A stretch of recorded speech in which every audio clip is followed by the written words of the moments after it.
in the morning. I think within 1 hour it came.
Round 2. It was mayhem. The amount of crashes that we had was absolutely staggering. Mohamed Ibrahim dominated.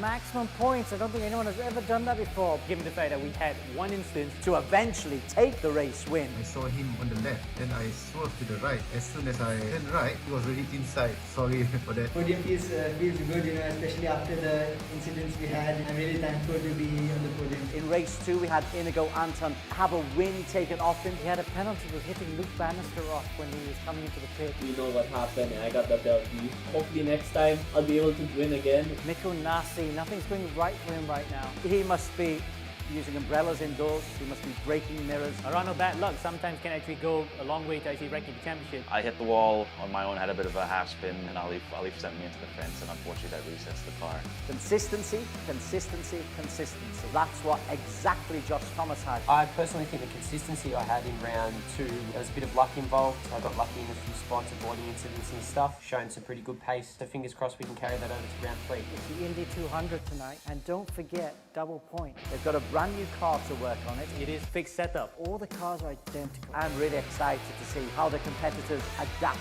to the oval.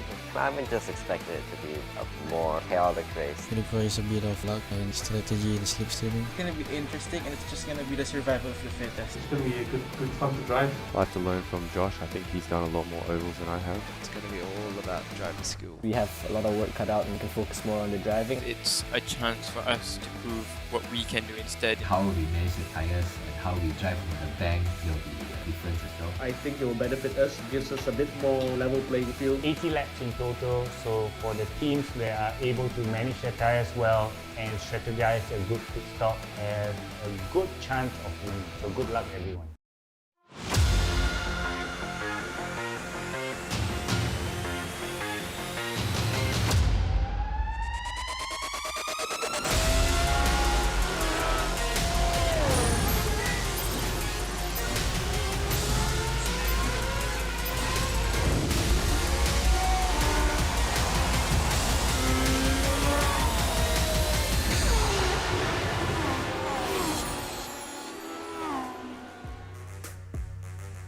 Welcome to the E1 Championship Season 2, where you are watching Asia Pacific's premier sim racing championship, brought to you by Evo Club Car Insurance with Pro Mileage, where you can save 40% off on your next car insurance renewal. Find out how much you can save at evoclubinsurance.com. Also, don't forget you can catch the E1 Championship live every Wednesday night at 9 p.m. on the EGG network, or watch the live stream on our Facebook page. Be sure to give us a like, comment, and a follow. My name is Daniel Woodruff. I'm your host for this evening, and with me is Alex Young, our race director. And with us in the commentary box tonight, as always, we have the lovely Des Corkill and Amer, also known as Amo. Hello, gentlemen. Hope you haven't missed me too much. So, after a short break, we are back for more action at round 3. We are going to be seeing our first ever night race and oval race, an IndyCar oval race in E1 Championship history. So there's going to be a lot of carnage, I am sure, and the championship's going to be heating up even more as we approach the second quarter of the E1 Championship Season 2.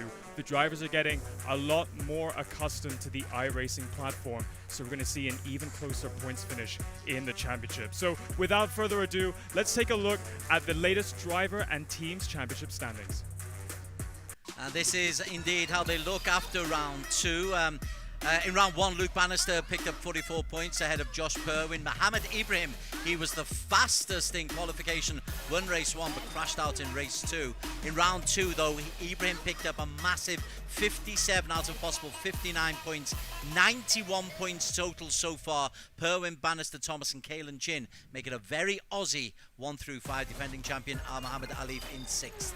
And the team championships, Aleef's team, he's alongside Mohammed Ibrahim, 140 points, but look at that, Perwin and Bannister accumulate 131. Safehouse being pretty good with Nassi and Josh Thomas on 102, but a lot can change on the oval at Indianapolis. Right, so looking at the championship standings, we can see it's Mohammed Ibrahim up there at the front, Alex. And he's a driver that we spoke a lot about last season. He had a little bit of trouble over there. But tell us, how was he able to turn it around? Well, before I talk about Ibrahim, first I've got to say welcome back, first of all. Thank you. And Thank you very much. we are super excited, our very first evening race. And will it happen for Mohammed Ibrahim? You know, that's going to be very tricky to say, because you're right, he dominated rounds 1 and 2. The speed was there, you know, but he's not going to have it his own way. You know, we're going to the oval race now. It's a completely different set of skills. But I have talked to quite a few of the other drivers.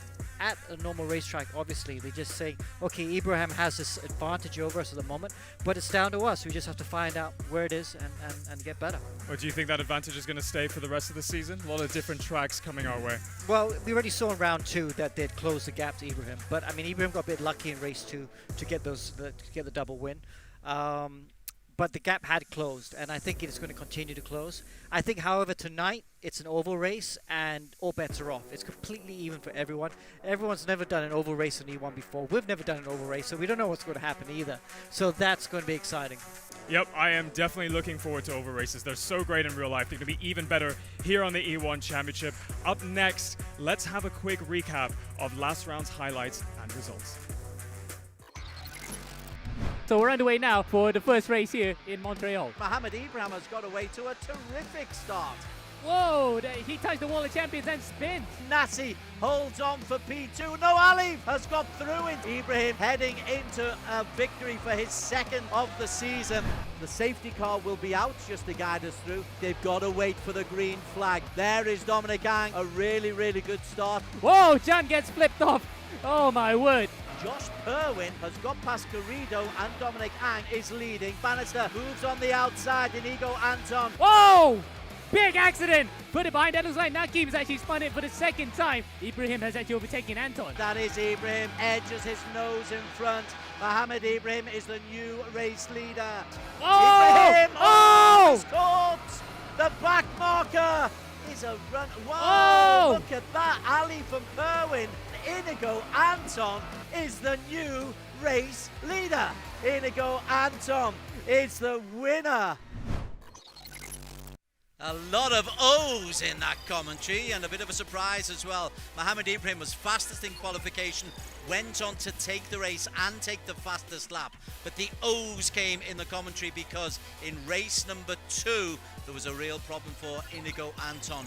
He was first over the line, but relegated down to P5 after a racing incident. That meant Mohammed Ibrahim picked up a win double and 57 points out of a possible 59. Josh Thomas with 39. Aleef, his best result of the season so far, looking good for Flash. Perwin and Banister there, but poor old Inigo Anton relegated down to 19 points for the round.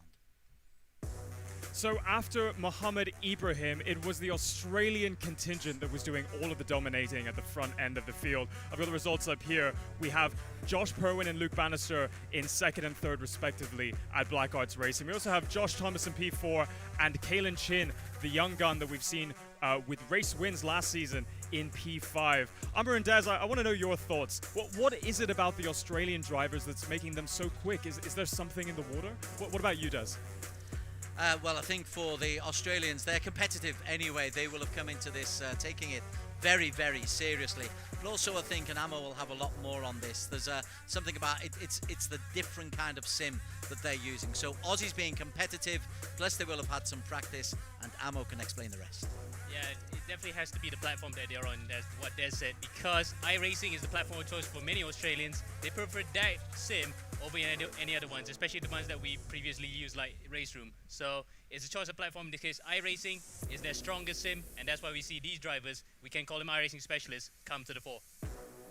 Well, I can't wait to see what these iRacing specialists get up to tonight at the Indianapolis Motor Speedway. It was a successful round 2 from Mohammed Ibrahim and the Australians, but wasn't quite so successful for our fast Filipino Inigo Anton. We saw him win a race, except he didn't. There was a little bit of an issue on track where he had a collision with one of the Australians, Luke Banister, on his way into the pits, and that meant that ultimately he got penalty points, which put him down the order, and Mohammed Ibrahim, who finished 2nd, was then promoted to the win.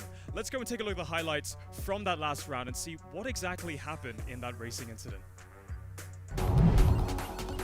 As we look at the battle here for P2, Inigo Anton, Luke Banister in P3. Banister moves on the outside, Inigo Anton. This is definitely going to be a standout race here. You got to face the challenge, the best of the best here on this platform. Luke Banister is the race leader. Whoa! Big accident! Anton is in the pits, but he caught Luke Banister. I think Anton's going to get a penalty for that. Now Anton has come out, he's in 4th place. Inigo Anton keeps holding on to the tail end of Aleef. Is a run. Whoa! Look at that. Aleef and Perwin. Inigo Anton is the new race leader. Inigo Anton is the winner of race 2. Firstly, I just want to say first I'm sorry. We had this little incident with Luke Banister. I was going to the pit, but we had a collision. You know, hopefully it's just a racing incident. I slowed down because I was taking the corner. Basically, if you're entering the pits, you want to brake almost 150 meters later than someone who's taking the corner. So you get incidents like that sometimes. So a bittersweet evening for Inigo Anton at round 2. Alex, walk us through the highlights that we just saw there. What happened? Yeah. Why did Inigo Anton do that? How did he do it? And what happened in the end with the points? Yeah, I mean, you saw it was a pretty big hit. Inigo Anton was trying to come into the pit lane, and Josh is just taking his usual line, and Inigo hit him. And it's such a shame, because that would have been his first win in E1, which would be just reward not just for him, but for the team, Eurasia, GT Radio Eurasia as well. So that would have been fantastic. So you had to give him the penalty. He got a 10-second penalty because it's quite a big one. And that dropped him down the order. But I have to say that GT Radio Eurasia actually did it twice, because Joaquim Garrido also did the same thing and hit someone in the pit lane. So obviously the drivers did not get the memo about watching out for the entry of the pit lane. Yeah, these racing incidents do happen, and ultimately he did get penalized. What was it, 10-second penalty 10 you said, seconds, and it gets added on after the race, which is why we saw him go from 1st place in the standings, and he got relegated, and these were added after the race happens, right? Exactly. Yeah, and that's exactly what happened, and that's something that the drivers will definitely want to be avoiding tonight, because penalties, I guarantee you, will be handed out. So there's plenty of action there to come at the Indy 200 here on the E1 Championship. So racing is, of course, a team sport. We know that behind all the drivers that we see on the grid here at the E1 Championship, there is a multitude of team members that are pivotal in their success. We've got engineers, team managers, and so on. Let's go and talk to one of the team members that are pivotal in Inigo Anton's success. It's the GT Radial Eurasia Motorsports engineer. His name's Oliver Aquino. Let's go ahead and speak to him. Oliver, we have you on the line. Can you hear us all right? How are you? I'm good, man. How you guys doing over there? We're good. Thank you. So, Oliver, new season, new platform. How are you finding setting up the cars on iRacing? Well, it's my first season with these boys, but I've been watching them for quite a while, and I'm the guy who loves to push for iRacing to be the main thing for our simulation series here in the E1 Grand Prix. So I love it. I mean, I think it's quite awesome. Yeah, and we love it too. And we were just actually talking about one of your drivers, Inigo Anton. How would you rate his performance this season, particularly after the incident last race? I'm sure that was pretty disappointing. Yeah, that incident was unfortunate, and yeah, I just want to apologize on behalf of our team, GT Radial Eurasia Motorsports, that yeah, we didn't want that to happen. But he is performing great. Learning iRacing at this level is quite difficult, and the other drivers are exceptional. I mean, they are great drivers. So this Indy 200 of ours is going to be it's going to be quite a show, I think. Yeah, well, we're very excited to see what performance you can put in. Inigo Anton, of course, doing very, very well last season. We're looking forward to seeing what he can do in the Indy 200. One last question before you go. What are your expectations for the team moving forward for the rest of Season 2? We're going to work really hard and try to get up there right in front. I mean, we had a taste of a little bit of victory there from the last race, Montreal, and we'll see if we can do it again with the boys. Perfect. Well, Alex, any other questions before Oliver goes? Well, I mean, Oliver, I mean, like you said, hopefully this could be the race. You know, you almost came so close through in the last race, and this sort of race in the ovals, anything can happen, can't it? I mean, strategies. What are your strategies for today? God, well, we've been trying fuel saving, figuring out when to push, trying to figure out how to play with that wind. Yeah. You know, the wind here is going to be a big factor in when you're going to save fuel, when you're going to pit. What's going to happen with the yellow flags? I don't know, because we were just practicing with just us 3 guys, right? It's different when it's a big crowd like this of 20. Yeah. So as for expectations for today, man, it's going to be fun. Yeah. Anything can happen. Well done. Thanks very much. Cheers, Oliver. We'll speak to you soon. Best of luck. I'm always looking forward to seeing what the GT Radial Eurasia boys can get up to, and anything can happen at the Indianapolis Motor Speedway. So tonight we have our first Joker round of the season. We have a lot of twists and turns, the different circuits that we're going to in Season 2. We have our first ever oval race, our first ever night race, a lot of firsts, and we're going to the legendary Brickyard, as it's known. And to walk you through the rules and formats for tonight's racing, I'm going to hand it over to our lovely host, Amanda. Hello and welcome to Asia Pacific's most prestigious sim racing championship, E1 Season 2. I'm Amanda Andrea, your designated race girl. Now, the first 2 rounds brought out the best in drivers when they had to face off at Interlagos, Brazil and Gilles Villeneuve, Canada. Drivers had to put their pedals to the metal with 2 intense rounds of carnage and drama. With 2 circuits completed, drivers will have to bring a distinct skill set for round 3. Now, this round will see the championship break new grounds, as we'll be having our very first oval race and evening race of the E1 Championship. Tonight, we're heading to none other than the Indianapolis Motor Speedway, the largest sporting venue in the world and home to the Indy 500 and Verizon 200. The Indianapolis Motor Speedway was built on 328 acres of farmland 5 miles northwest of Indiana's capital city in 1909. It is a 4-kilometer long rectangular oval consisting of 4 geometrically equal corners with 400-meter turns and 4 straightaways with 2 long 1-kilometer straights and 2 short 200-meter straights. The asphalt of the circuit is fairly even, with no drastic changes in elevation. The fastest race lap to date is set by Eddie Cheever at the 1996 Indianapolis 500, where he finished the lap with the speed of 379.971 kilometers, setting the fastest lap time at 38.119 seconds. For E1's very first Indy Oval race, our race director Alex has chosen the Dallara IR18 to be the designated car for the Indianapolis Motor Speedway. Now, although the Indy car is around 70 centimeters shorter and 20 kilograms lighter than a Formula 1 car, the simpler aerodynamics means that they're much slower around a typical track. The absence of the power steering in the Dallara IR18 will also make the drivers experience a harder and more physical driving experience. Now, round 3 is a Joker round. The car setups for this round will be identical for all drivers in the race. Besides the fuel load, other adjustments such as tire wear, aerodynamics, springs, dampers, ride height, camber, toe, and gear are strictly prohibited for this round. Teams and drivers will have to find different ways to optimize their performance on a level playing field tonight.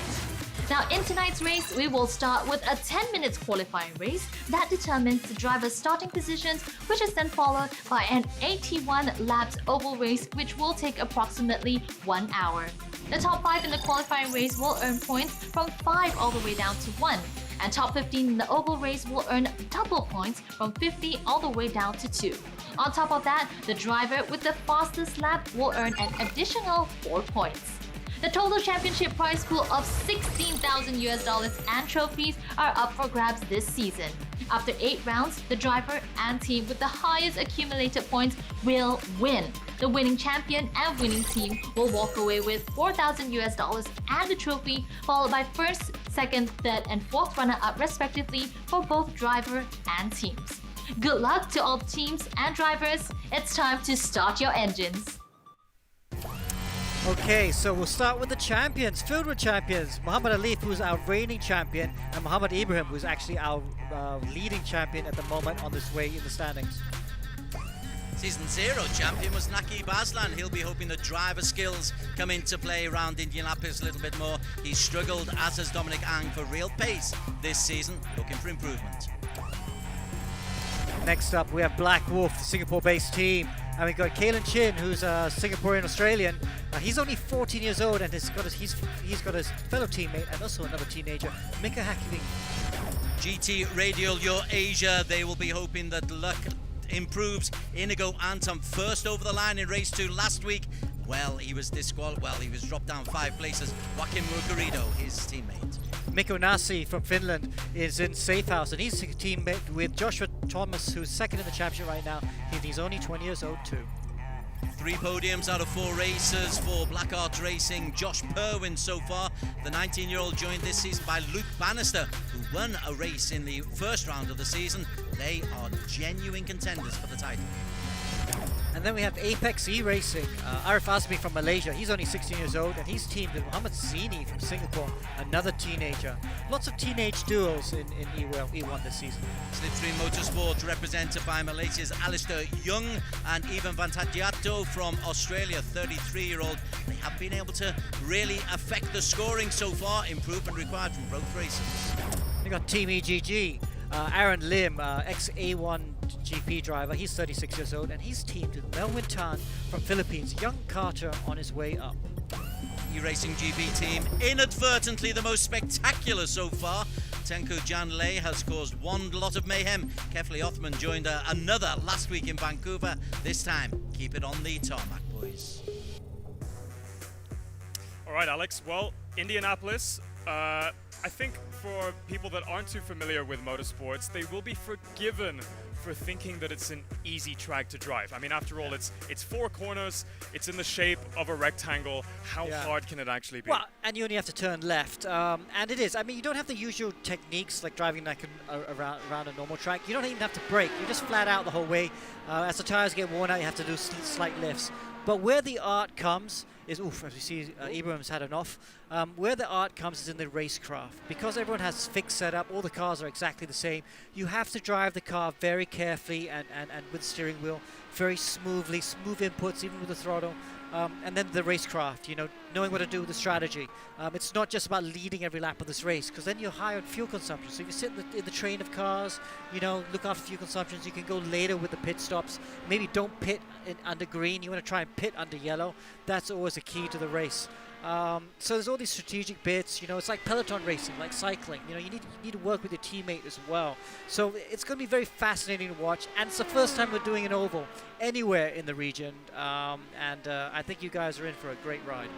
So we're looking at practice right now, and we can see the provisional results before we go into qualifying. Yeah. Alex, you were saying there's a bit more emphasis on racecraft as there is on pure speed. I mean, we're not going to have drivers gaining time on hard braking zones and setups because it is a fixed setup tonight. So are we going to see any curveball performances happening? I think we will. I think we'll see a lot of drivers who've not been quick in the past be quick today to on board with Kalen Chin. Like right now, I'm watching Kalen. He's not taking the ideal line down the straight. He's too close to the wall down the straight. Why is that not fast? Oh, because you get the wind resistant off the wall. Now, I've driven a super speedway in Germany, and we did this test in qualifying, because I was like, why don't we just stick against the wall, because it's a straighter line, you cover less distance. And the team said, go out and try it. And I dropped about 6 kilometers down the straight, and we did qualify anyway. So you got to come up and use all the width of the track, but then come back off the wall. And you'll see the experienced guys doing like this. Hopefully you can ride with Josh Purwin. He knows how to drive these oval tracks. He'll be coming up to the wall, he'll be coming back off the wall, because he doesn't want that resistance. Then he'll come back up to the wall again on the turn-in. So all these small little tricks of the trade that they have to understand. Oh, as Josh loses the rear, just holds it. Whoa, that's a save and a half. And these guys, I'm not surprised to see Josh going sideways, because right now, with only 7 minutes of practice left to go, they won't be doing qualifying runs. They'll just be doing race runs. And they'll be wearing out those tires, see how the car feels, and what they can do with the weight jacker and the roll bar, because you can affect the handling of the car from inside the cockpit. Well, I love the scenes that we're seeing now, because we're just in practice. We're seeing cars exactly as I say it. We're seeing cars going off, just showing you how difficult oval racing can be. We have a 200-mile race this evening. That's 81 laps. Wow. So exactly as you were saying, you know, the fuel consumption is going to come in, the tire degradation is going to come in, and it means that it's going to be hard enough to drive a car as it is, let alone in a pack with loads and loads of cars around you. And just to clarify, it's an 80-lap race. The one lap is just the formation lap. 80, my bad. So we've got 200 miles coming very, very soon. We've got qualifying also fast approaching. That's all we have from practice just now up on the screen. We've got all of that coming to you very, very soon. But first, a quick commercial break.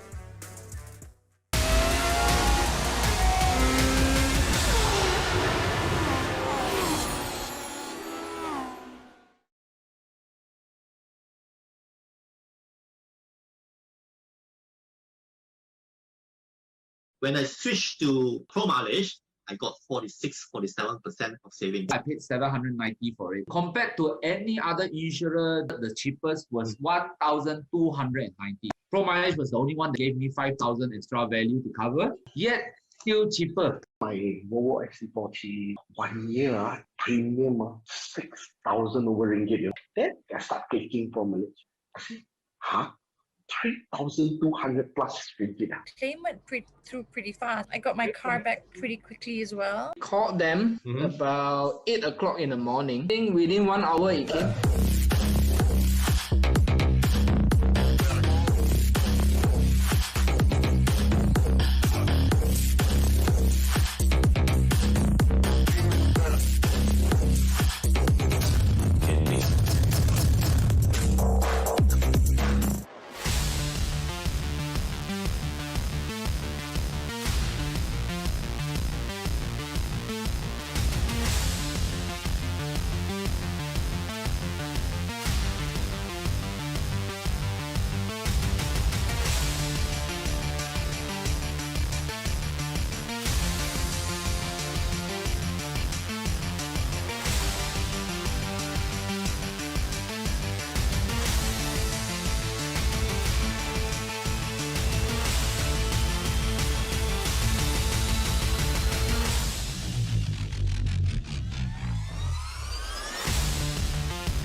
It is a clear and cool evening in the Indianapolis Motor Speedway, Indiana, United States. The temperature is 26 degrees Celsius and the air humidity is at 40% with a wind speed of 8 kilometers per hour.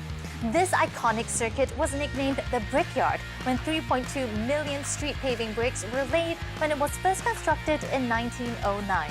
The Speedway has hosted the United States Grand Prix for Formula One from 2000 to 2007 and the Indianapolis Motorcycle Grand Prix for MotoGP from 2008 to 2015 respectively. The drivers and teams are finishing their practice round. The 10-minute qualifying race is coming up next. Over to the commentary desk for Des to talk us through the race. Many thanks, Amanda. Yes, E1 Championship Season 2, the Premier Sim Racing Championship. Doesn't get better than this. Evo Club Car Insurance with Pro Mileage are our sponsor. Delighted to have them on board. Save 40% on your next car insurance renewal. EvoClubInsurance.com. Having paid homage to the sponsors, I pay homage to my co-commentator, Amo Hazik, who will be talking us through the intricacies of IndyCar, and particularly this Indianapolis Motor Speedway. And I know you're looking forward to this. Absolutely, Des. I am rubbing my hands in absolute glee right now because seeing these cars out onto the circuit, there we go, coming through turn 3 and 4 right now for Inigo Anton. You can see the speedo that will climb up to 380 kilometers per hour, or we're going to put it in miles per hour, 235 miles per hour. So that's how fast these cars are going on the front straights and the back straight here in Indianapolis. What we've got is we've got a 10-minute qualification. As you can see, top of your screen, we are 1 minute into that qualification. We're going to be getting lap times of under 40 seconds. So the guys will have an awful lot of opportunity to set lap times. But how does tyre wear come into play in a 10-minute spell? Not so much actually, because they only run, unlike from other races where they have soft, medium and hard compounds, they only have the oval compound tyre, which is going to be the hardest compound anyway. So tyre wear is not going to be much of a factor in qualifying, and indeed it's not going to be much of a factor in the race. Josh Perwin is the man we're on board with at the moment. Inigo Anton is the man who is fastest as we speak, but Josh Perwin has been very, very consistent this season. Perwin has actually, he's not really set a time there. Let's just stick with him because Perwin is one of those who uses the oval circuit quite considerably, and is an iRacing expert. You're expecting him to be near the top of the pile. Absolutely, because looking at his I rating, he's an Oval A racer, 3,562 I rating. So he's definitely one of the guys who is the best in this field. In fact, he's one of the highest rated I rating drivers in the Oval class. So yeah, I'm looking forward to him actually climbing through to the top of the file. Right, the man who has been fastest in both previous rounds, Mohammed Ibrahim. He's leading the championship and he has set the fastest time, a 39.48 lap time. So obviously pace isn't a problem for Mohammed Ibrahim. I suppose it's going to be all about racecraft and tactics for him in the race. And it's going to be the guy at the front, Des, who's going to be facing the most of the problems because he has to deal with the others trying to get his slipstream. Oh, he hits the wall there coming out of turn 1 and into the barrier in turn 2. So he's going to have to watch out for that as well because the damage on these cars can be quite extensive. A slight hit on the wall where you can damage your winning slightly is going to affect you for the entire duration of the race. Let's have a look at Miko Nasi from Team Safe House. Miko is normally a very safe pair of hands, but he struggled last week. Let's see if he can get his racing mind back into gear. Miko Nasi, based out of Singapore, but a Finn who has been a regular on the E1 Championship. Gosh, they get close to that wall, don't they? Absolutely, they have to actually get close there to, as Alex mentioned prior, get some speed. If they don't actually take that wall, they're going to lose about 6 kilometers per hour, according to Alex when he drove the Champ car. It was a bit kind of predecessor to these cars, but slightly different. But nonetheless, Oval Beast, you're going to have to go up to the wall to get a lot of speed, and drivers, they'll just swing it out right to turn left, as what Doug Hudson said in cars. On board with Kalen Chin just at the moment. Kalen is another who is part of that Aussie contingent who are 2nd through 5th in the overall championship standings. He's had podiums in previous seasons, he's had wins, but this is a new platform, it is a new sim that they're operating on. And just look at him there, gosh, the sheer concentration, because you're so close to that wall, because the straights are so short, you've just got to be concentrating for the full 80 hour plus, don't you? Absolutely, Des. And in fact, I've done an oval race this year, and it happens to be Indianapolis. It was RF250, R Factor's own homage to Indianapolis, albeit half the race distance.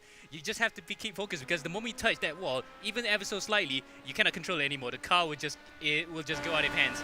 And with these cars having no power steering, you can just easily lose it. You can't control it back unless you're really, really lucky they have enough room to save it. So that's why these guys, look at Kaelin's face. Normally he's smiling while he's driving. This one, he's actually full-on focused. Kaelin Chin currently in P2. He's just posted a 39.51, which is 400ths down on Mohammed Ibrahim, who's in the pits. Miko Nasi got a P7.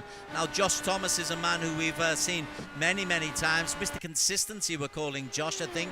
He's in P8 at the moment, but he's just about to improve that lap time as he hits 374 kilometers per hour. Foot to the pedal.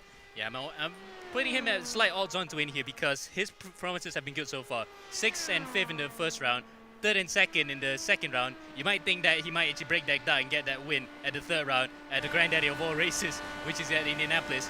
But overrating wise, that might be a hindrance, because he's never done an oval. His overrating is rookie, no I rating. So first time in an oval, and you can see that it shows there 8th place only so far, by about a 10th behind Ibrahim, and probably needs to actually get the buck up here, because they only have about 4 laps to record their times, and after that they're done.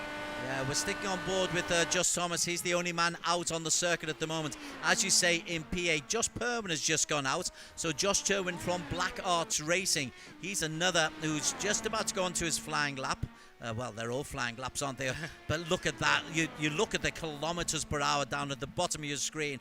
4th gear, stretches up to 340, 350, into 5th gear. You just get your foot down and hammer. And it's more than close your eyes and pray, because there's other cars and walls to hit. Absolutely, and then don't forget the drafting, where you can get a lot of pack racing, like what Alex said. It's a bit like peloton racing. They get so close to each other. If one guy makes that move wrong while in the pack, they're going to cause a massive accident. So Perwin then has to really buck up here right now, because a 10th behind, or sorry, 600s behind right now, and doing a speed of about 366 kilometers per hour average, is enough to actually get a top 5 for him, but he definitely wants to be on pole here to get the advantage and the 5 points that comes with it. Okay, right, there's 3.5 minutes left, so really important times now. Mohammed Aleef Hamilton from Team Flash having to play second fiddle to Mohammed Ibrahim, who is still fastest at 39.47. Aleef just 500ths down on him at 39.52. Let's see if the defending champion is able to sneak a qualification victory. There are 5 points available for taking qualification victory. Double points available in the 80-lap race that is coming up. Yep, and looking at Aleef's time, in fact, he set the exact same time with Josh Perwin. In fact, Perwin just set that time, 3rd and 4th, exact same speeds. And I'm surprised that actually Josh is in front, because Josh set that speed time later than Aleef. So I'm surprised that he actually got 3rd out of that. But Aleef now, he can't dwell on that. He needs to get the lap on now in the final 2.5 minutes that remain. Nope, he's got it. 5:14, 3,000s ahead of Perwin, 2,000 behind Kaelin. So he is really, really doing very consistent lapping. Josh Perwin in P4, Inigo Anton in the pits at the moment in P5, Nakib Aslan. So Nakib is one of those drivers who's saying, listen, I'm not into the iRacing platform, I've not had much experience, but this is a driver's circuit. This will be about racecraft and what I can do behind the wheel, not what about the setup's all about. And also the chess game, and the fact that you have to time your moves well here.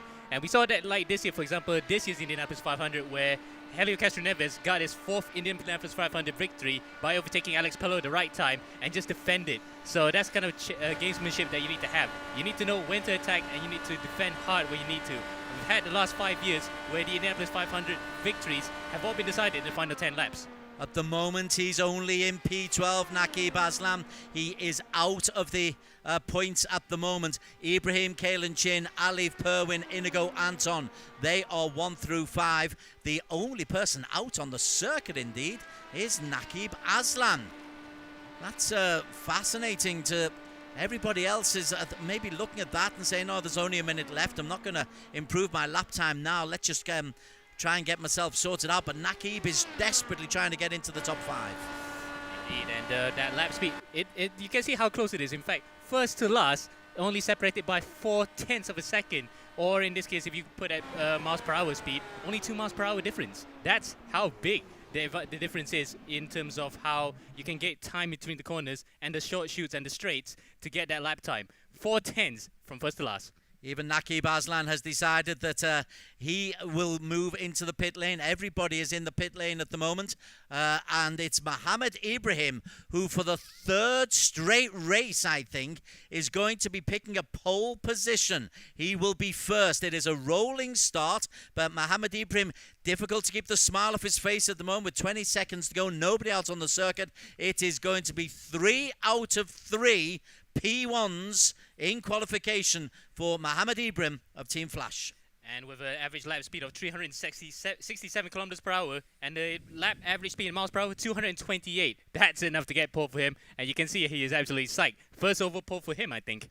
400ths quicker than Kalen Chin. Mohammed. Oh, Luke Banister. Oh, no, sorry. I just saw a change. Ibrahim is the man who has got pole position. Alex. Okay.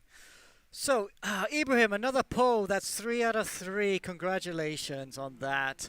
I just had to, I mean, qualifying was only 4 laps there, but what did you do differently? I mean, can you do anything differently? Because it's just full throttle the whole way, isn't it? Yeah, I know. Yeah, hello everyone. Yeah, I'm really thankful to God again to get pole, you know, so it's quite weird. I've never done, this is the very first time I've done any sort of oval racing. So it's quite weird, you know, there's not much you can do, so it's just about, you know, maximizing yourself. Yeah. Just keeping it nice and smooth on the wheel, I guess, trying not to scrub any speed through the corners. Is that the way? Yes, yeah. So, Ibrahim, how much practice went into the oval? It's a very, very difficult track to master. What was the preparation like for you going into this? Honestly, the preparation has been by far the less compared to the first 2 rounds, as because you cannot do much on an oval, so I didn't do so much. All right. Well, congratulations again. Another pole position. Just really, really quickly, do you think starting on pole is a disadvantage? I mean, anything. There's going to be a lot of slipstream, so positions are going to be swapping every lap. So it doesn't really matter if you're on pole or anywhere else. I think it's the safest place to be. All right. Well, congratulations, Mohammed Ibrahim. We can't wait to see what you do in the race. Yeah. Thank you, everyone. All right. Over to Des to take us through the unofficial results of qualifying.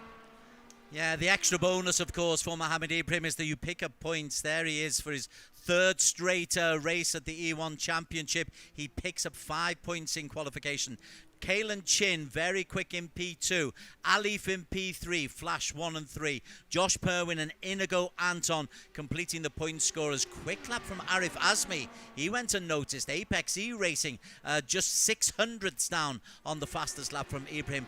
Luke Banister 7, Miko Nassi and Josh Thomas, the 2 safe house racers in P8 and 9 respectively. And Alistair Young as well, Slipstream Motorsport. I know his dad's had a word with him, so maybe Alistair's put some more lap times in here. Naqib out of the points, as is Dominic Ang.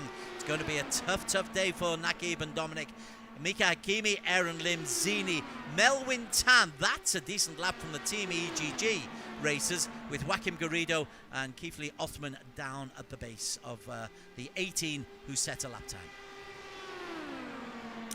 Well, thank you very much, Des. That wraps up qualifying. Up next, we have more analysis and interviews to come as we get into the run-up of our very first oval race on the E1 Championship. But first, a very short commercial break. Don't go anywhere.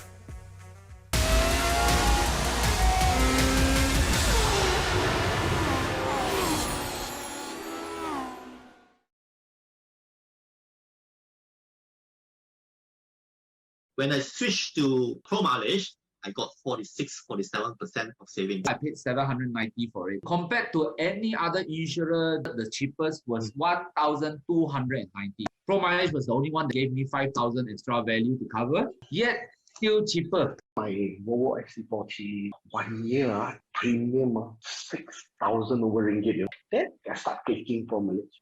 I say, huh?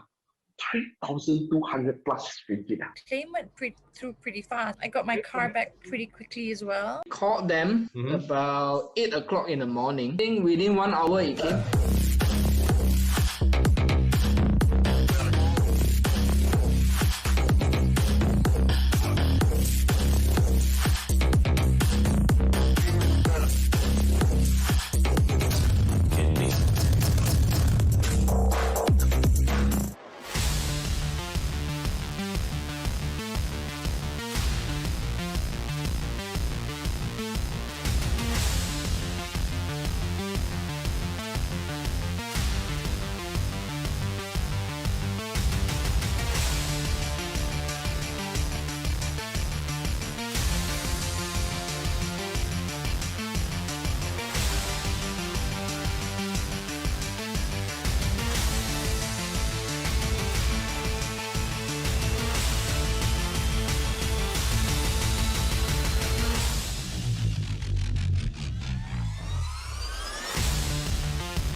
for round 3, we go to the Indy Oval in America. That's going to be challenging because oval race is a completely different kettle of fish. Well, the circuit itself, there's a lot of downforce at the back, so they'll whip around that oval. But don't forget, it's only just one-way driving. You only have 4 corners and you just go around and it's super fast, and you've got the drivers going up against the banking, which makes it very, very difficult, and it's going to throw a real curveball to some of our drivers. And then you've got the Indy cars around the oval circuit. That's brand new. It's only 2.2 litres. So we'll be using the Dallara IR18, and that is a IndyCar looking car as opposed to a Formula 1 looking car, though the cars may look pretty similar, but the specs are slightly different. So we've got a smaller engine in Indy cars. They're not as fast or as powerful as Formula 1 cars.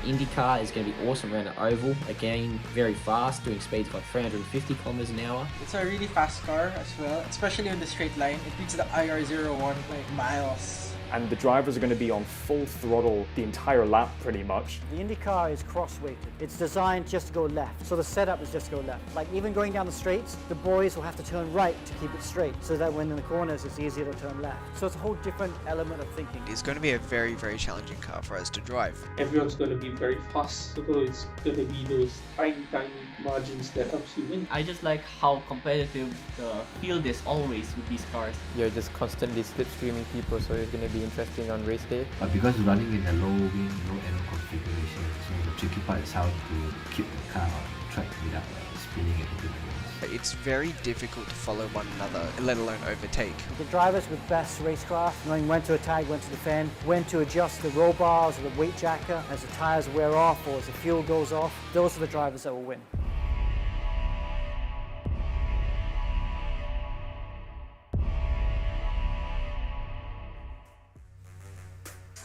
Well, that is a beautiful looking car, isn't it, Alex? Welcome back to round 3 of the E1 Championship, Season 2, where we'll be hosting our first ever Indy Oval race in the championship's history. Now, Alex, we just saw there up on the screen, we're using a different car that we've seen from earlier versions of the season and earlier on in this season.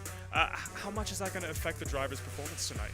Well, I think if this was at a normal racetrack, it'd be quite different and they'd have to figure out the slight differences. But because it's an oval and it's so completely different, I think it's not going to be an issue. I mean, the oval, being at an oval will make it so difficult. Because like I was talking about just now, it's about setting the car up to go round left-handers. So what they do is they make all the car's not, it's very much asymmetrical. The cambers aren't like this, the cambers are like this.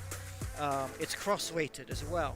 So, you know, normally you have the weight even between right and left. They don't have it even. They have it cross-weighted and stuff. So there's all sorts of things that they do. The ride heights will be different as well, be banked as well. So the car feels completely different. So different that even though it isn't a different car, the fact that it's so different that they're not even going to notice it. So despite all of those curveballs being thrown their way, it was still Mohammed Ibrahim who came out on top in pole position. For those of you that are just joining us, we've just wrapped up qualifying. Des, please walk us through our results. Yeah, these are the confirmed results brought to you by EvoClubInsurance.com. Mohammed Ibrahim for the 3rd straight race. He is fastest, posting a super time for Team Flash. Kalen Chin, he is a dark horse. The 14-year-old seemed to be enjoying this and look ultra focused. Muhammad Aleef, always quick in P3, picking up 3 points. Josh Perwin for Black Arts Racing ahead of Inigo Anton and GT Radial Eurasia. All these guys we've seen up at the top end of races in the first 2 rounds, and Indianapolis doesn't seem any different. Thank you, Des, for walking us through the top 5. But I want to take a look just outside of the top 5 into the top 6, where we have Aleef Azmi, who's been with us in the previous seasons of the E1 Championship. Aleef, thank you for joining us. Walk us through qualifying. How was that for you? It must be nice to be in the top 6 this time. Yeah, it's definitely an improvement from the last 2 rounds, and all I did really was try to keep it clean. Definitely, I think I maximized my qualifying there with the P6. I'm really happy with that. Got to thank everyone in the team, but it's only qualifying, and I think I should just still keep my head down and focus more on the race. So exactly as you said, it's only qualifying, but coming into the race up next, you're not quite in the mid pack, but you're gonna be right up where the action is. You definitely have the slipstream up for pole. What's the strategy? How are you gonna approach overtaking? I'm really just gonna see how the race goes and plan out from there, because especially with an oval race, it's so hard to plan ahead. You don't know what's gonna happen. So I think we're gonna go with the flow, and hopefully the team and I can get a good result out of today. Are you going to try and get to the front? Going to try and lead straight away from the beginning, or are you going to just sit where you are? Because P6 is pretty good, right? Around the top 5, top 6, that's a really good place to be in the slipstream. Yeah, well, I mean, like I said before, we're just gonna have to see how things play out. Now, I mean, definitely, I'm gonna try and get the lead at some point in the race. Hopefully towards the end. Last lap would be pretty nice. Yeah, you just have to lead the last lap, don't you? You don't have to lead all the rest. Yeah. That's all you need to lead, and hopefully I'll be leading that by on the last lap. Awesome! Congratulations. Awesome. Keep it on the black stuff. Keep it out of the wall. Good luck. Yeah, definitely try. Awesome. Good to see him up there. He's going to be in with a real chance of actually taking the lead, just as he said, because the slipstream effect is so strong on this track. Yeah, and everyone's going to be taking it very easy. So, oval racing does require a different mindset. You can never attack the track. If you attack the track, you're in the wall. And you also want to set up the steer, because if you're battling oversteer through this track, you might get away with it for one corner, maybe a lap, but you're definitely going to be in the wall again. So you have to have an approach to driving, especially in the early laps. But yes, let's not forget that. So there's lots of, even though everyone's on fixed setup, you can change cars and change tracks and throw different challenges at the driver. And this is a big challenge. Going to an oval race is like asking these drivers to go rallying on dirt. It's because it's such a different discipline. But I'm looking forward to this race. I'm looking forward to a cagey start, a quiet before the storm, before it heats up. In the last 20 laps, it all goes insane. There is Mohammed Ibrahim, who will be the man who goes over the line first when the rolling start is there. Obviously, the rolling start, you've got to be disciplined, and then it's all about focus and concentration, because that wall is mighty close, and one error of judgment in this 80 laps, in this hour plus, and it could be curtains. As the lead car goes off, Ibrahim dictates the pace, Kalen Chin alongside him, and Ibrahim gets us underway around the first ever oval. Indianapolis is just about go, and Kalen Chin in P2, and immediately Ammo slipstream will come into play. You say it's not necessarily an advantage to be at the front. Indeed, and the fact that Kalen then didn't take that to his advantage because Ibrahim got a jump on him.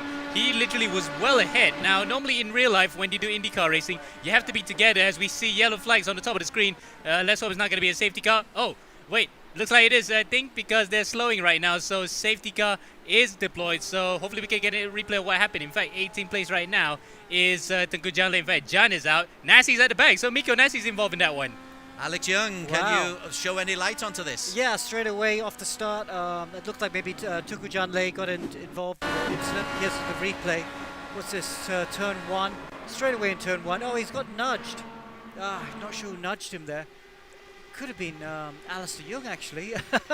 Nudged Miko Nasi into a spin. Damage, luckily, means that he can continue. Or was it John Lay that he nudged? Anyway, so now safety car period now.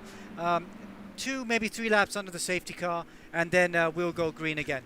Okay, well, Tengku John Lay is in the pit, so maybe John was caught up in the aftermath of what went on there. Must confess, I knew I was expecting yellow flags. I wasn't expecting one on the second corner. Yeah, and in fact that normally those kind of start line accidents, they don't really happen often. Maybe one race at Indianapolis 500, it can happen at least once every 3 years, first corner accidents or second corner accidents, whatever. But yeah, probably these guys are not used to the whole Indy racing thing. They're going to try to get the swinging things by probably the end of the second or third laps. Once we're out of the yellow flag and the safety car, probably they could just set themselves in, get the strategy in action, and after that, probably attack in the final few laps that remain, maybe the final 10. On board there with Alistair Young, who Alex said might have been semi-guilty, but Miko Nasi, he was the man who's right at the very back. He was the one who was caught up. Obviously under a yellow flag, you cannot overtake. But Miko Nasi, the damage was there, but one of the joys of this being a virtual race, his damage wasn't terminal, and he can rejoin the race, albeit back in P18. It's almost like Doctor Who, isn't it? That his car was broken and he just got regenerated. but he's got a lot of work to do here from 18th on the grid. Yeah, he's got 17 cars to overtake, but it's still a long race. We're only on lap 2 and we're on the safety car period. In fact, we're on probably the last safety car period now. After that, it will be green flag racing again. Okay, we will talk about pit stops, but somebody is going into the pits. It's Mika and Joaquin Garrido. They're both into the pits, so that's an early stop. We expect early stops here to actually have drivers take on a splash of fuel and new tires to take all the way to the end. But lap 2 during the pit stops, during the safety car period, that's very early. So Mika Hakimi goes into the pits. You saw Tunku John lay there, that he's just being ghosted out of it. So an early pit stop down on lap number 2. Mohammed Ibrahim stays out there as well. So surely that's too early. I mean, you were saying, we were discussing before, maybe 5 minutes, maybe 10 minutes into the race, or 5 or 10 laps into the race, but not lap 3. No, this is way too early. That'll be interesting to see how that plays out. I'll keep track of the strategy as well, just to make sure of that. But for Mika and Joaquin to enter this early, they're trying to gamble on more pit stops, more safety cars, so that they could actually stretch that fuel and tire limit, so they can actually be fresh towards the end. Well, having seen what happened on the first lap, the idea of more yellows is there.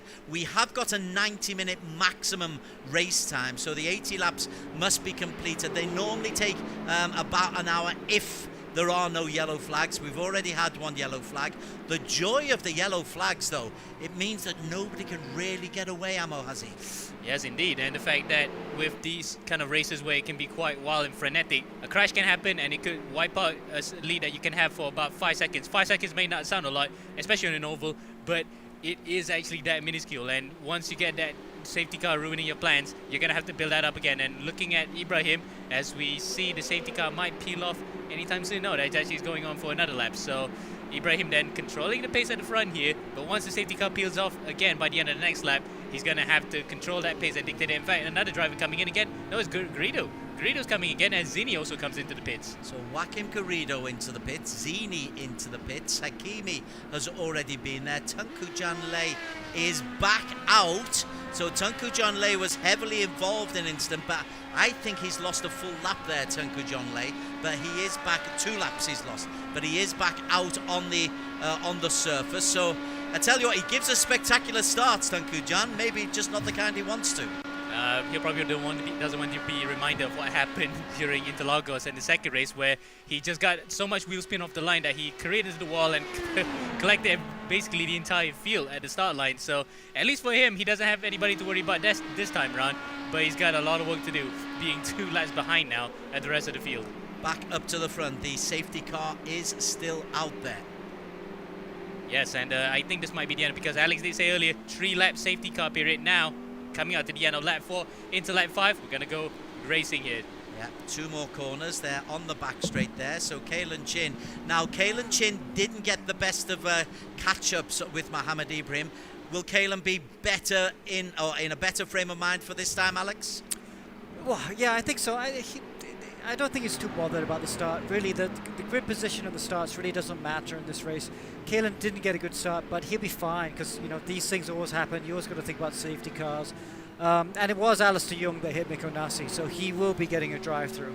But Kalen just needs to make sure he doesn't get too far away, because of course if Ibrahim does break the toe and we go for a long period without a safety car, then it'd be very hard for Kalen to catch back, because especially if he starts lapping cars, it gets difficult. Okay, the safety car is out, and this time Mohammed Ibrahim is just steady. Now he accelerates away, again gets the chase on Kalen Chin. Kalen just has to make sure that nothing goes too wrong, and Kalen is under pressure from Josh Perwin behind him, and there is our race leader as we go to the top shot. And again, it's a fast start for Mohammed Ibrahim. He got to jump on Kalen again, and Kalen just got caught napping there. He was at the right at the back of him. He tried to take on the championship leader right now, coming to turn 1, and he just failed again. Just like Ibrahim just got the jump, and Kalen's had no answer to it. And now he's behind his fellow Australian Josh Perwin, who made a jump on him at the start. Yeah, Josh Perwin in second position now. He was going through turns 3 and now coming down to turn 4. I think we're going to get a full green lap of racing. Yep, start finish straight now. There's Alistair Young coming in to serve his drive-through. But yes, 1 lap of green racing. So there is the guilty party for the reason why we had the start. So Alistair Young, he comes into the pits. Joaquim Garrido is there as well. So this is the second time. Third time Joaquim's come into the pits. Oh yeah, weird strategy here. I'm not sure what GT Radio Eurasia are doing, and this time he's going to lose even more because this is green flag pit stops. When he was in the safety car period, yes, he didn't lose that much. Now he's going to lose it big time because look at this. The leaders are coming through turn 3, coming to turn 4. He's going to be left behind here. Well, we'll talk maybe about Joaquim Garrido in a while, but Mohammed Ibrahim, fastest in qualification and taking the lead, but you just look at the traffic coming up behind him. Josh Perwin looks like he's in the mood just to try to make a move at some stage, Alex. Yeah. Again, early stage, it's all a case of just staying out of trouble. Yeah, he got too close to Kalen Chin there and would have had a bunch of understeer. Josh in the red and black car almost understeered into the wall. But look, Kalen Chin going for the lead down the back straight into turn 3. Kalen Chin is indeed the new race leader. There he is. He's got Ibrahim and Josh Perwin behind him very, very early on. But we've had one yellow flag already. We are on to lap number 7 already. These are mighty, mighty fast laps. And Aleef Hamilton makes a move as well. Arif Azmi, Alex Young, he had a terrific qualification. And look at him here. Now he's in P4. Yeah, P4, excellent position. That's just where you want to be. I mean, you just really want to be in the top 10, but ideally around 6, 7, so that if someone does spin, you're more likely going to stay out of trouble. And Arif's in the perfect position right now. But I wouldn't be surprised if Ibrahim is actually there in P2, is on an economy run, because he's having big lifts through the corners. So I think he's just he doesn't want to lead the race. Ibrahim's just in front of Arif Azmi, who we're on board with right now. Big lifts right now, so it's a lot of strategy going on straight away in the race. Okay, let's just have a quick thought, Amo Hazik, about Tunku John Lay. He was forced off very early on. He's made his pit stop. He's down in P17. Doesn't look to be too much collateral damage now. He might have a chance to come back into this race. And in fact, that he's gotten ahead of Nassi. So Nassi's also come into the pit lane, lap 70 time. So he's gotten a new batch of tires and fuel on top of him. But he's got to worry about. Looks like Zini, isn't it? That looks like an Apex car. No, that is Zini. Yep, Zini's been chased, but Zini's already a lap ahead. So he doesn't have to worry about the car behind. But definitely though, if things come into play, more safety cars, and he gets the lucky dot, remember, because the lucky dot rule is where a driver who's a lap behind or a couple laps behind can actually go in front as another yellow flag on track. So who's that crash this time? Wow, okay, someone's off. Hopefully we'll get a replay of that crash. But another yellow flag within the first 10 laps. Wow. Well, it's nothing to do with the race leader. Kalen Chin is the man who will lead the race going into this second yellow flag already. Lap 10 of 80. So it does get pretty rapid as we have a little look at Keithley Othman hits the wall. Well, but continuing on from the rather crash-laden round that he had in Montreal, and look at that, the car just regenerated itself.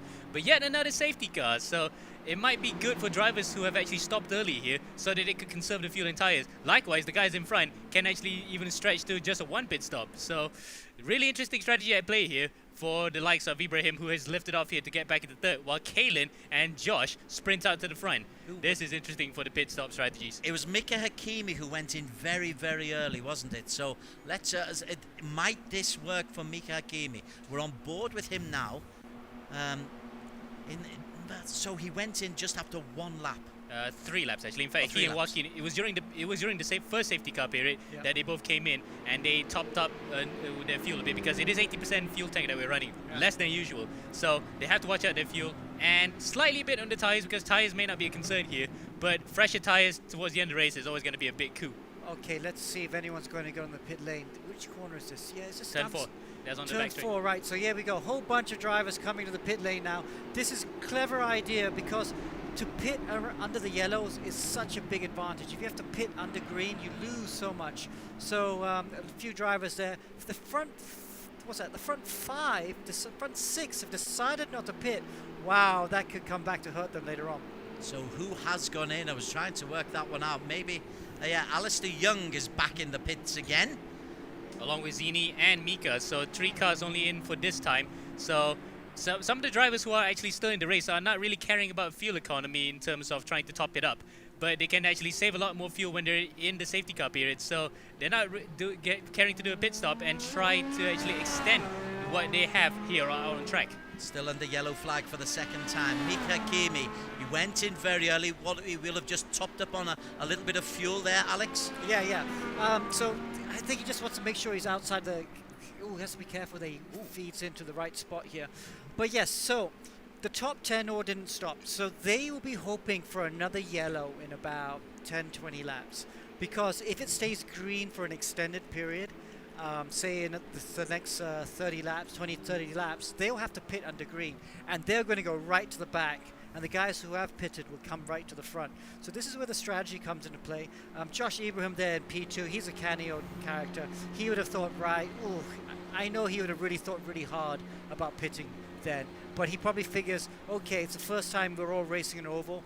He won't be surprised if there's some more accidents. So he's betting that there's going to be some more accidents, and we'll see another yellow flag pretty soon. And Alex, interesting question for you actually. Did you see just now Mika trying to get in front of the snake while he was in the pit lane? Now I know IndyCar rules are actually quite different compared to real road course racing rules, but is he allowed to do that? Because in Ilga's advantage, as the safety car comes in, you can explain that on the way, Alex. Yeah, let's just watch the start right now. I kind of missed what he did, but this is the exciting thing. Kalen Chin gets a good start on Josh Perwin. Perwin now actually is now the victim of what Kalen was going through, and he actually got jumped on. So a bit of a gap there for Kalen as they come up to turn 1 and 2 through the short chute, and a yellow flag again. Oh no, what happened at the back? Wow. Another we can hardly get any kind of rhythm going. There was a bit of amusement there from Kalen Chin. I was thinking that it's going to be 80 laps of concentration, but Tankujan back in the balls once again.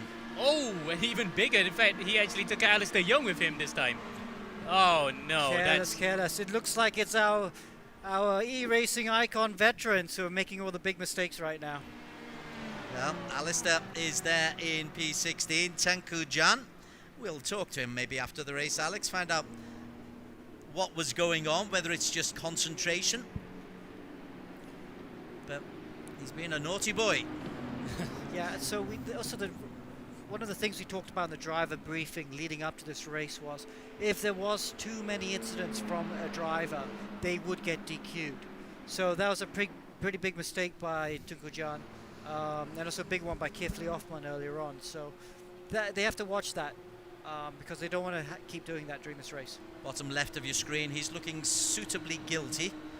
He's doing his best to avoid eye contact with the camera. But I suppose he's got the experience. Let's just put it behind me. Think of my race. Let's learn about this. He won't have done too many ovals, I wouldn't imagine. Well, actually, I'm quite surprised. Thanks for bringing that out, Des. In fact, looking through his I rating, he is, in fact, an A-class oval driver, and he's gotten about, 1,004. Okay, slightly high I rating, 1,470 from the usual 1,250 when you start off. But over A license, I would expect him to actually be a bit more experienced on the ovals. Interesting, yeah? Because actually Tankujan, he does a lot of iRacing, does he? And like you just said, he's done a lot of oval racing. So, yeah, I think he'll be very annoyed with himself. Fortunately, the car is able to heal itself and we can carry on. Okay, let's just focus while we're on yellow. Nakib Aslan, in fact, the two Stratos Motorsports next to each other, Nakib and Dominic Ang. Alex, Nakib was hoping that this would be a racecraft situation, but he's hardly had a chance to get into the race, and he's still in the 11th place. Oh, so he's in 9th place, which is 1 place better than his qualification. Yeah, I mean, but it's such a long way to go. He would have just been sitting in the slipstream. They're not really too worried about position at this point. It's just about keeping going. The only difficulty about being in the mid-pack is you can get involved in accidents quite easily. But yeah, the race hasn't really started yet. We haven't had many green flag laps, so hopefully we'll get a good extended period of green flag laps after the safety car goes in. Indeed, it's nine flags under, sorry, 9 laps under caution. For now, Kalen Chin. Are we underway? No, yellow flags are still there. Kalen takes the chance to mop things down. Bottom left of your screen. Yeah, going back to that question about Mika, what he did just now out of the pits, he actually was on the pit lane exit. He actually tried to gain a few positions. That was a point of contention because what happened in 1981 was that Mario Andretti had the advantage of the win, but then Bobby Unser, who won the 1981 Indy, actually had to protest his innocence by saying that he was on the pit lane exit and he still got the positions fair and square. So what's your ruling on that one? Good question. Well, we just have to. We're leaving it all to the AI. It's all up to the AI to decide. So the drivers, if they fall foul of it, the AI will pick it up and they'll have to serve a penalty. Race car, safety car stays out for one more lap. Kalen Chin, I think, was maybe hoping that if the safety car went in there, he'd have a nice little 2-second lead over Josh Perwin. Mohammed Ibrahim in P3, Aleef in P4, Inigo Anton. Oh, no one's got. For a minute there, I thought Inigo Anton was thinking about having a pit. Safety car should be in end of this lap, just checking race control. Yeah, end of this lap. So one more lap under safety car and we'll go green again. Busiest man is race control today. Yeah, always going to be. Oval races is always like that. And in terms of pit stops, we already had, again, for the likes of Mika and Zini. In fact, Zini's done the most pit stops. He's done 4 pit stops already so far. So they're cheekily trying to top up the amount of fuel that they have left within that tank, because remember, it's 20% lower than what we usually have, which is 100%. So it's 80% fuel. These guys are actually trying to wish that there might be more safety cars so that they could save that fuel and probably be ahead of the snake by the final 10 or 20 laps. Everybody very congested. That safety car just slows people down. It's a 1 kilometer back straight. Then they'll come round the 2 left-handers. Then the safety car will go. And look how everything is bunching up now. You were telling me about this. I'm a virgin to this kind of racing, but I can see the attraction already because nobody's really been able to get away. Kalen Chin tries to look relaxed. Josh Perwin, always focused. Josh has been very canny, just stayed in this second, third place ever since the start. Indeed, and looking at the likes of Mohammed Ibrahim, of course. Ibrahim was leading when in the first 10 laps. Then he dropped behind slightly to Kalen and Josh after a magnificent battle coming through turn 1, where we thought Kalen was going to get taken out by Josh. And after that, Ibrahim just thought, okay, maybe I can just settle back and save a bit of fuel by being in that draft. And now this is exactly where the strategies are coming in. So Ibrahim there, playing the long game so that he could actually have an advantage towards the end. Okay, the safety car has disappeared. Kalen Chin is the man who's playing a little bit of cat and mouse this time. Now Kalen Chin accelerates, but behind them, look at what is going on.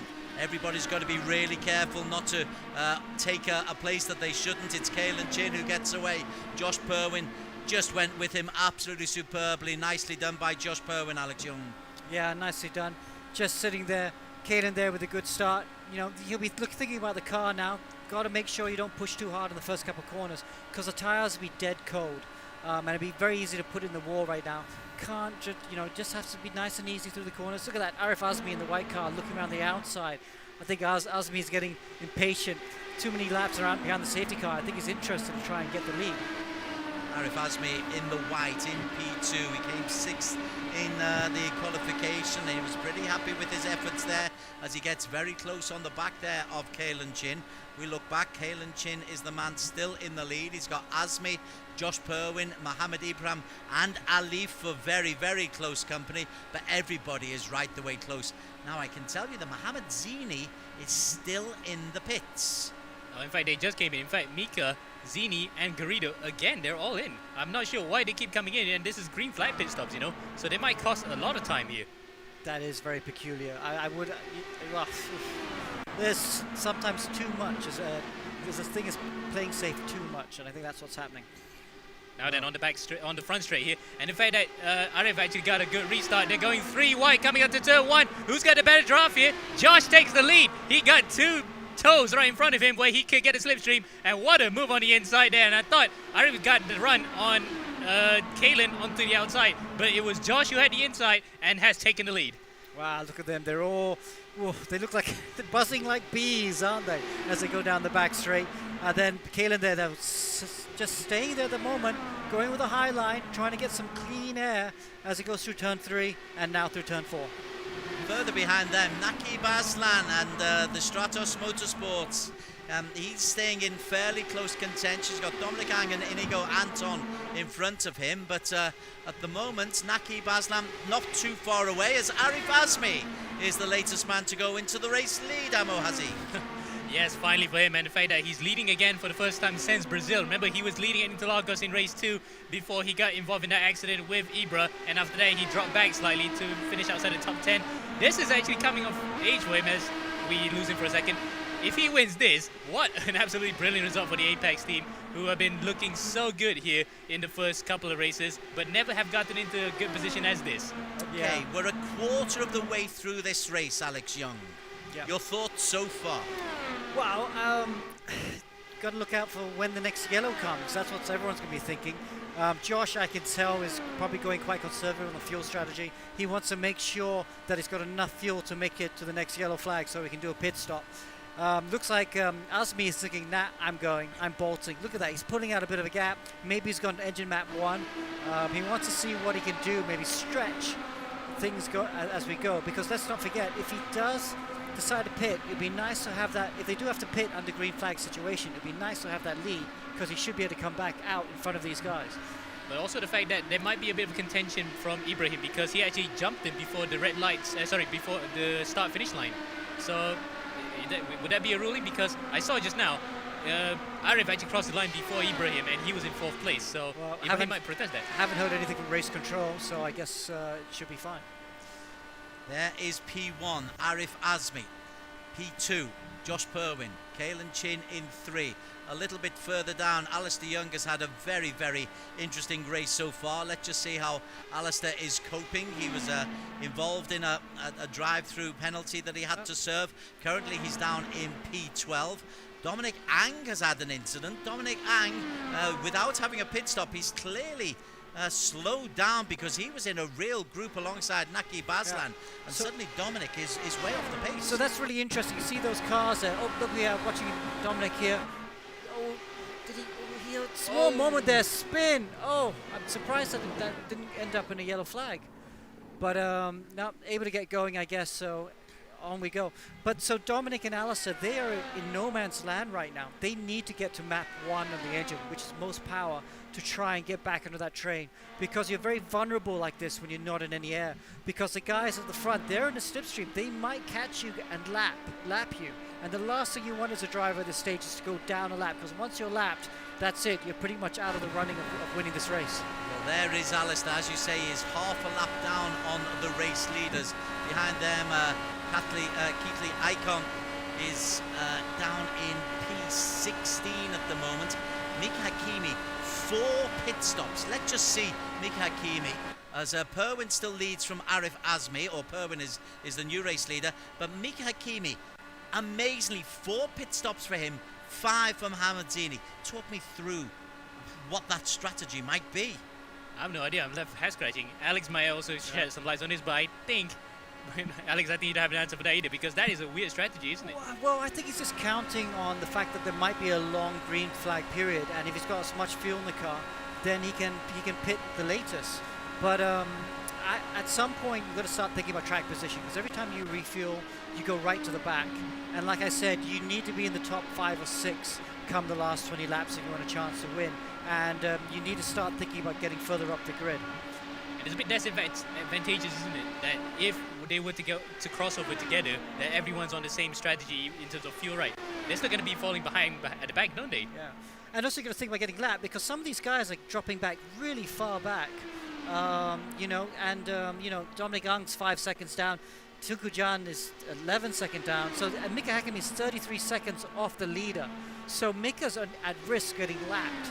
And once he's lapped, that's it. He's not going to finish in the points, if you ask me, because it's only an 80-lap race. It's not a 500. It's not a 200-lap race where you can come back from a lap down like Jack Villeneuve. So I think if you go down a lap at this point, that's it. You're not finishing in the top 10. Well, these front 2, Alex and Amo, they've got themselves a 2-second-plus lead from Mohamed Ibrahim. So clearly it's working for Josh Perwin and Aleef Azmi. They are the 2 who've really gone for it since the start, despite the frustration of the yellow flags. But it's a bit of a gap. It's a 2-second gap. And they're being like draft buddies like in NASCAR, because normally you have friends and foes. There's a car dramatically going into the pit lane quite fast there. And it's a crash, actually. It's Inigo Anton. Anton has actually smacked the inside wall on the way into the pits. So, he actually is in the pits properly, but that is a very fast entrance. He might get a drive-through penalty for that. Yeah, if he's gone through the pit lane too fast. So that's a classic accident. When you're on worn tyres and you come into the pit, and he's made a mistake, actually, he's gone off. But if you're on worn tyres and you lift off coming through turn 4, the back will snap round on you, and you often see people crashing on the way into the pit lane with worn tires. We already had that at last year's Indianapolis 500 where the McLaren SP of Oliescu went off big time. Yes, he was out of the race immediately that time, but luckily for Inigo, he managed to get away with that one as they now a battle for the lead then. Perwin and Azmi. Azmi's in the draft. Nope, nothing to do it there. But they are actually towing each other here. They are more than 3 seconds ahead of Muhammad Ibrahim. Yeah, so they're going to start lapping cars soon. So Aleef actually got a bit tail happy off the back, off the end of turn 4 there. So the tires are getting worn. They need to start playing with the weight jacker, softening up the rear roll bar to try and stop that oversteer as they come up to lap someone. Yeah, the back markers are really in there. I think, is that Joaquim Garrido, who's currently in P19 at the moment? So Joaquim Garrido, no, it's not wrong Joaquim, angle, is it? Wrong angle. Who's that? No, it's not.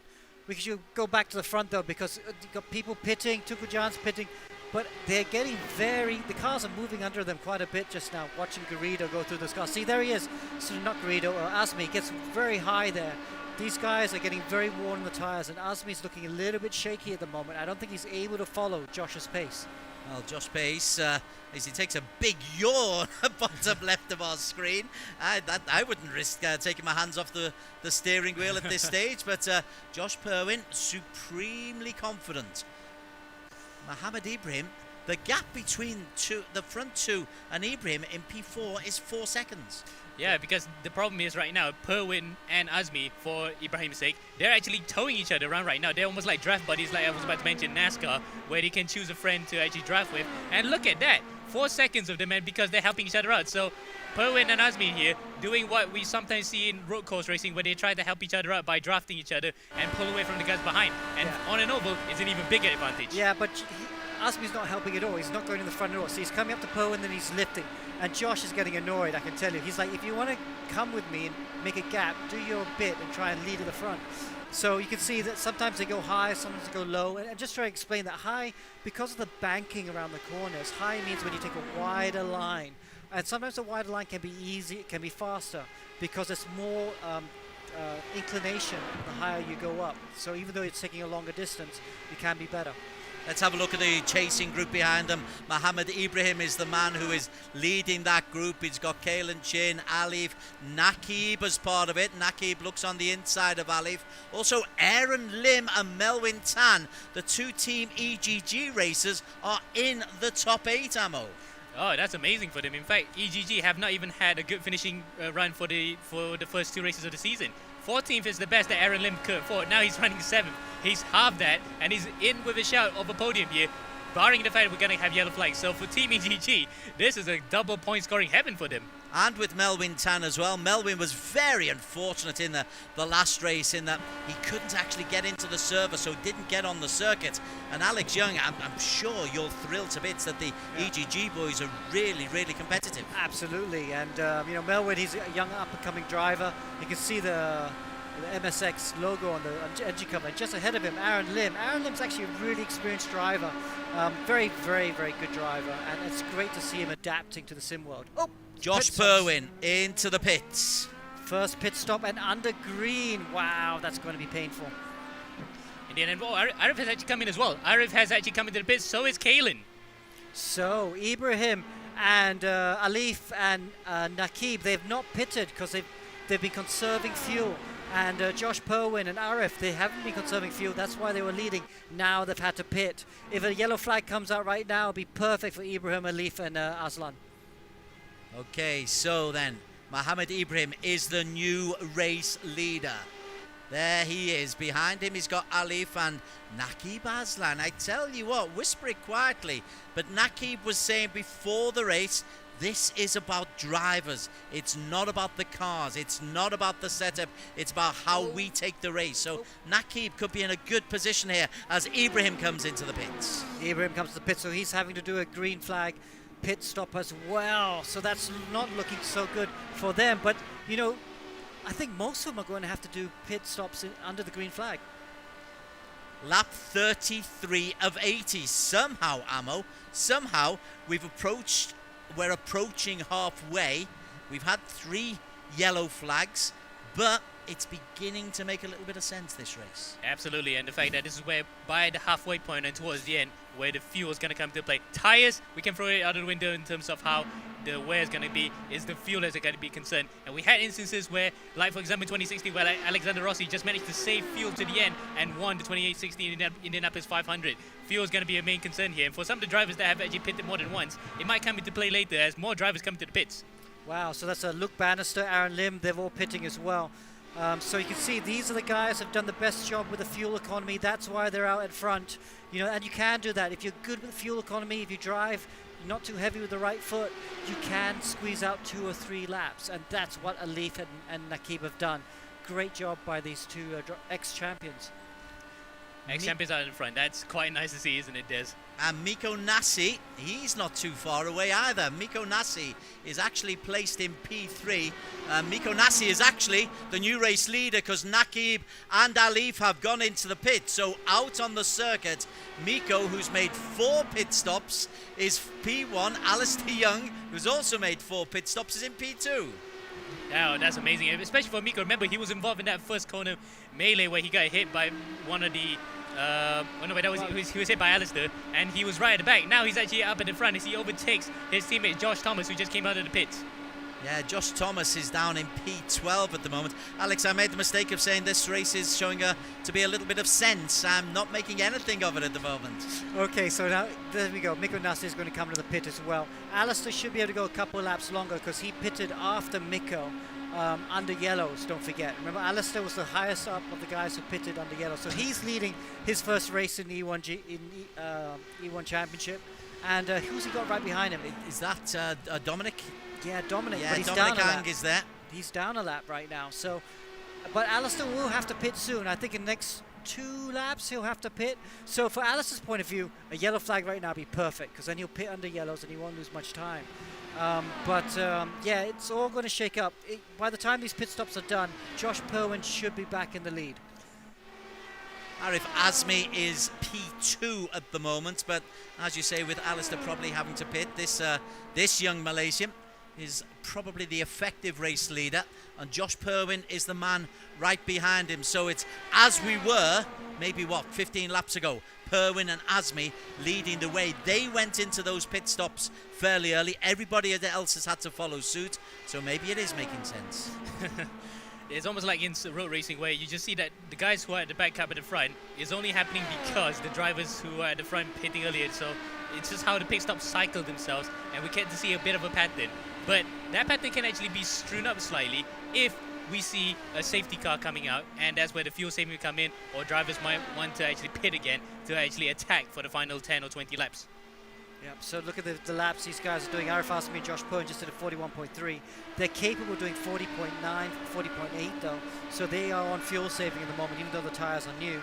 Naqib Aslan's just done a 40.8, so he's starting to push. Alistair Young just did a 41.8. So he's obviously struggling with tyre wear. Maybe he's on a low fuel map as well, hoping for a yellow flag to come up.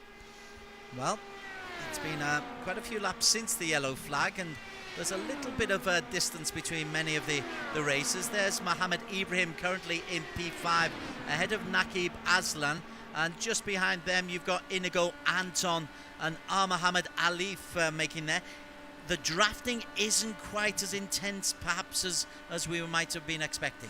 Yeah, because compared to the days when in Champ Car or Kart or whatever it was called back then, where they had the hand-foot device, you can have pack racing like NASCAR. These cars nowadays rely solely on the top and bottom aerodynamics because they have Venturi tunnels here. So the draft can be quite effective, but it doesn't encourage the amount of pack racing that we see in previous years. So I don't see why there's no overtaking as Alistair comes into the pits. He's one of the very last to actually cycle through to his proper scheduled pit stop as Arif Azmi now retakes the lead. Arif Azmi is indeed the new race leader. Josh Purwin in P2. Kalen Chin in 3, Ibrahim 4, Naqib Aslan still holding on in P5. Arif Azmi, Alex Young, has been impressive all day. He has been super impressive. It's great to see him out there. Wow, imagine if he could get his first E1 Championship win. But I tell you, Josh Purwin, actually, Josh has not won an E1 Championship either. Or did he win a race 2, I think, at some point? Yeah, looking back at his results, he has actually No, he hasn't. He hasn't won. So this will be the first time to win in everything, and it's on his favorite platform as Josh now takes the lead. So they're becoming draft buddies right now. Yeah, so okay, so now Josh has decided to go for the lead. I wonder if he'll hang around, or if he's going to try and go to map 1 on the engine and try and break the toe of Aleef. Now then, for once we haven't been mentioning our Australian brethren, Luke Banister, who started the season off with a victory, down in P8, and for iRacing specialists, they're maybe struggling on the oval platform that you've made them work with today, Alex. I don't know. It's still a long way to go. We could see halfway. We could see 5 of them in the top 5 at the end of the race. Still a long way to go. But yes, Banister, I think he made a mistake earlier on. He had I don't know what happened. He pitted early, but he hasn't had the pace either, and that's why he's a bit further back than we expect. Remarkably, yellow flag. everybody's had 4 pit stops as Yellow we've got a yellow flag, a 4th yellow flag of the race. So then, how does this impact what goes on? Josh Purwin is the man who's leading the race, and it was a healthy lead. Josh Thomas is the man involved. Ammo. Oh, and that's coming into turn 3 right in front of his teammate Mikko Nassi, and that has actually put pain into any sort of recovery that he could do. Luckily the car is regenerated, but it's into that apron, that small little apron that he went through coming to turn 3 was enough to upset the car. Now, we had instances back in the 90s, 1992 to be exact, we had a bigger apron, cars were spinning and crashing, so it was a case of he got too much of the apron and grass and the car just spun. Okay, so this is what do we do at this point? Like someone like Josh, he's like 40% through his stint. Does he roll the dice? Does he come in and do another pit stop? I'm going to say no, because you're at the front. Track position is important. He's not going to give that up, and he's still got plenty of fuel left in the car. But some of the others, like Mika Hakimi, the guys at the back, Dominic Ang at the back, even Mikko Nassi at the P10, maybe they might want to roll the dice and think, right, why don't I do a pit stop now on the yellows? And who knows, I might get lucky again with the yellows later on. Well, let's see what Mikko Nassi does. He's just gone past the pit lane, so Mikko has stayed out. Dominic Ang, I think you mentioned, he stayed out. In fact, Alex, everybody has stayed out. Wow. Okay, so here we go. Someone at the back there, Kifli Hoffman. He's coming. Where's he going? Oh, no, that's Kifli. That's someone else. That was, is it Tanku Jan? No, it's... That looks like could have been Josh Thomas. In fact, it is Josh Thomas. Josh Thomas, correct. Josh Thomas coming into the pits. No, there's Thomas. Oh, that was a all-black car. That could have been... I think it might have been Hakimi. Yeah, it could have been Mika. It is Mika. So Mika actually went into the exercise lane, as we call it on Indy, and stopping again. So that's actually 5 pit stops now. That's the amount of pit stops, and one of them was in... This is a mistake. Mika should stay out, because he's going to get lapped now. If he'd stayed out, he could have come to the back of the train and then done his pit stop. But now he's pitting now. He's going to go down a lap again. So I don't understand why he's done that, unless, of course, he's run out of fuel. That could be the question. That could be the answer. But with 5 pit stops, he must have put some fuel in every time, or did he blow his nose, or what happened? You can see there, look at that. There's Mika on the right-hand side of the screen. He is not going to get in front of the snake unless he uses the exercise lane to actually gain back that lap. We've seen these instances before. Remember that mention about the 1981 Indy 500? Look at that. Mika's actually full speed ahead. He's going to rejoin at the back of the snake. So the exercise lane or the exit lane can actually be a fast lane. So Mika then doesn't lose a lap. Yeah, that's awesome for him, actually, because that means he's going to... There he is exiting turn 2. He'll go around turn 3 and 4 and come back up to the back of that train. So that is a lot cleverer than all 3 of us combined. Yes. Mika Hakimi reading it really well, just so long as he can get back up onto that train. So 37 laps to go. This is 4th yellow flag that we've been under. We can only anticipate there will be more as the racing gets more intense, Ammo. Indeed, Des, and the intensity will ramp up beyond 11 when we are coming into the final 20, and even more so by the last 10, because that's where a lot of the chess moves will be made for the lead of the race, especially if you want to be within that close range to actually battle for the lead. And there he is. He's got back onto the end of that train. That's really, really good for Mika Hakimi. Keithley Othman in front of him, so that gamble worked quite nicely, because at the front, frustratingly for Josh Purwin, he's just got to chug along behind that still fairly quick safety car. It's just not as powerful as the Dalaras. Absolutely. And should be coming to the pit lane now. We should be going green. There we go. We are indeed green. Big smile from Josh Berwin. Aleef Azmi, Kalen Chim, Mohammed Ibrahim, Naqib Aslan, Inigo Anton are all there as once again he just tries to accelerate quickly away from Josh Berwin, from Aleef Azmi. There's Josh Berwin as he goes into corner number 1. We are on lap 44 and our race leader is the Australian from Black Arch Racing, Josh Berwin. Yeah, I mean, he's trying to do a bit of willpower here because remember, willpower won recently, I think in 2019 for Penske, and becomes one of the few Australians to have actually won DD 500 as Aleef Azmi goes onto the inside and takes back the lead. So they're actually swapping and shuffling a lot, but this is a bit too soon, don't you think, Alex? Yeah, well, it's starting to get more intense, so you can see, look at their faces. You remember the beginning of the race under the yellow flags, they looked relaxed, some were yawning. They're not yawning anymore. They know they're coming to the business end.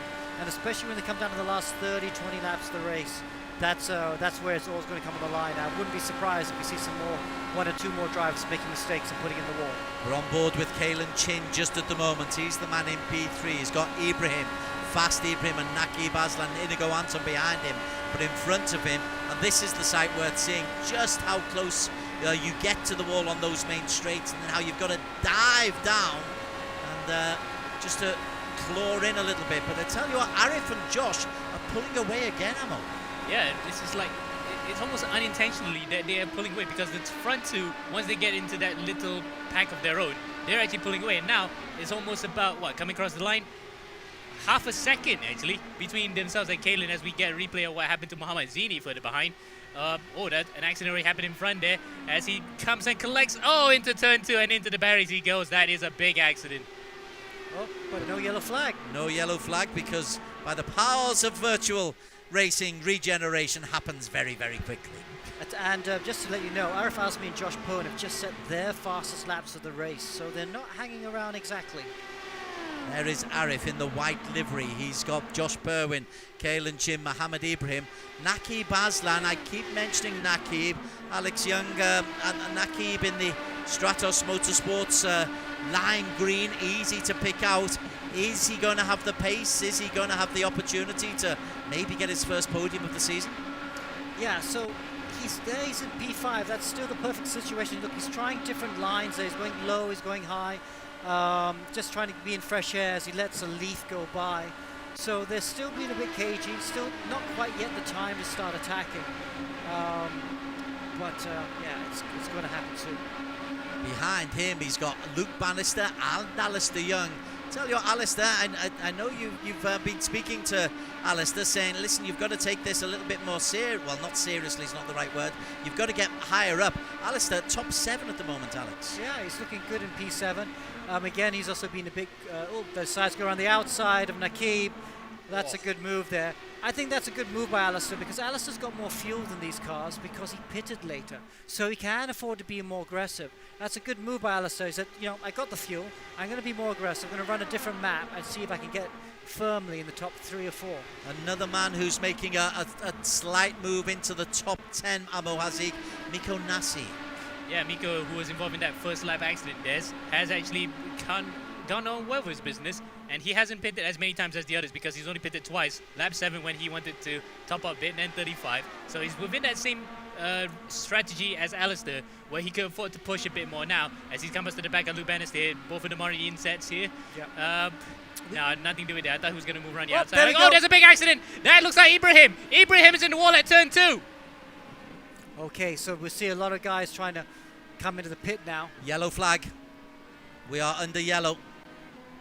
Yeah, I was just seeing that before we pulled away from that. The top 5 were getting very, very rough because they were all jostling for position because they know they're coming down to the last furlong, shall we say, last couple furlongs. So they're all jockeying right now, and it's going to stay like that, I think, to the end of the race. Hopefully we'll see a replay. That's one of the joys of iRacing. We haven't missed anything so far, but Mohammed Ibrahim, who was in P5, as we were just waxing lyrical about Miko Nasi and Naqib and Alistair, and Ibrahim suddenly gets caught up, and he's responsible for this 5th one. Well, there he is. He just flies away. He seems to just lose it, Ammo. Yeah, I think he lost it all by himself on the high side. We saw plenty of drivers like, for example, Alistair. He tried to make moves on the outside. It is possible, but most of the time, especially in Indy, you see in most of the other circuits where you can run the high line. Indy cars at Indianapolis itself, you can't run on the high line. He just went a little bit wide. Maybe he might have actually gotten tagged by somebody. But whatever it is, look at that. The damage that's done to his car and before he got repaired is massive. Absolutely massive. Now he's sent to the back of the queue here in 13th. 14th. 14th he will indeed. That's where he starts, or will start at the moment, as we are, is this 5 or 6 now? Yellow flags? I think we're up to 6. 5, yes. It's 5 now. That's not so bad. I was expecting to hit 10 in this race. We're halfway there. Timing wise, we've got 30 laps to go. Got plenty of time. There's a 90-minute allocation, so unless there's absolute mayhem, we're certainly going to finish around about the 1 hour 15 mark. And let's just go right the way through as a few begin to make the pit stops. Right, Aleef Azmi is one of those who's come in for the pits. The man who was in P2 into the pit stops. Ammo, your thoughts? Yeah, I think he's going to try to top up to the 80% limit that he has and try to attack from here on in. This is interesting. Any of these drivers that come into the pits now can have the opportunity to attack in the final third of the race. Alistair Young in the pits. Naki Baslan into the pits. Wow, okay, so this is what's happened. Half the grid are throwing the dice a bit. They're going, okay, we're going to pit early, put on the new tires, and see if we can go to the end of the race. What's that, 29 laps? That can just about get you to the end of the race if you're not too aggressive with the fuel, with the engine maps. Man who stayed out in front, Josh Perwin. Kalen Chin will be behind him in P2. Aleef and Inigo Anton. So Anton will be elevated up to his best position so far in the race. P8 in qualification. He's been quiet, Inigo Anton, after the heroics of last week. Yeah, and he was running well or close about to the top 10 before he had that massive accident coming into the pit lane at about, lap 34, I think. He was lucky to get away with that one, and now running up in 4th place.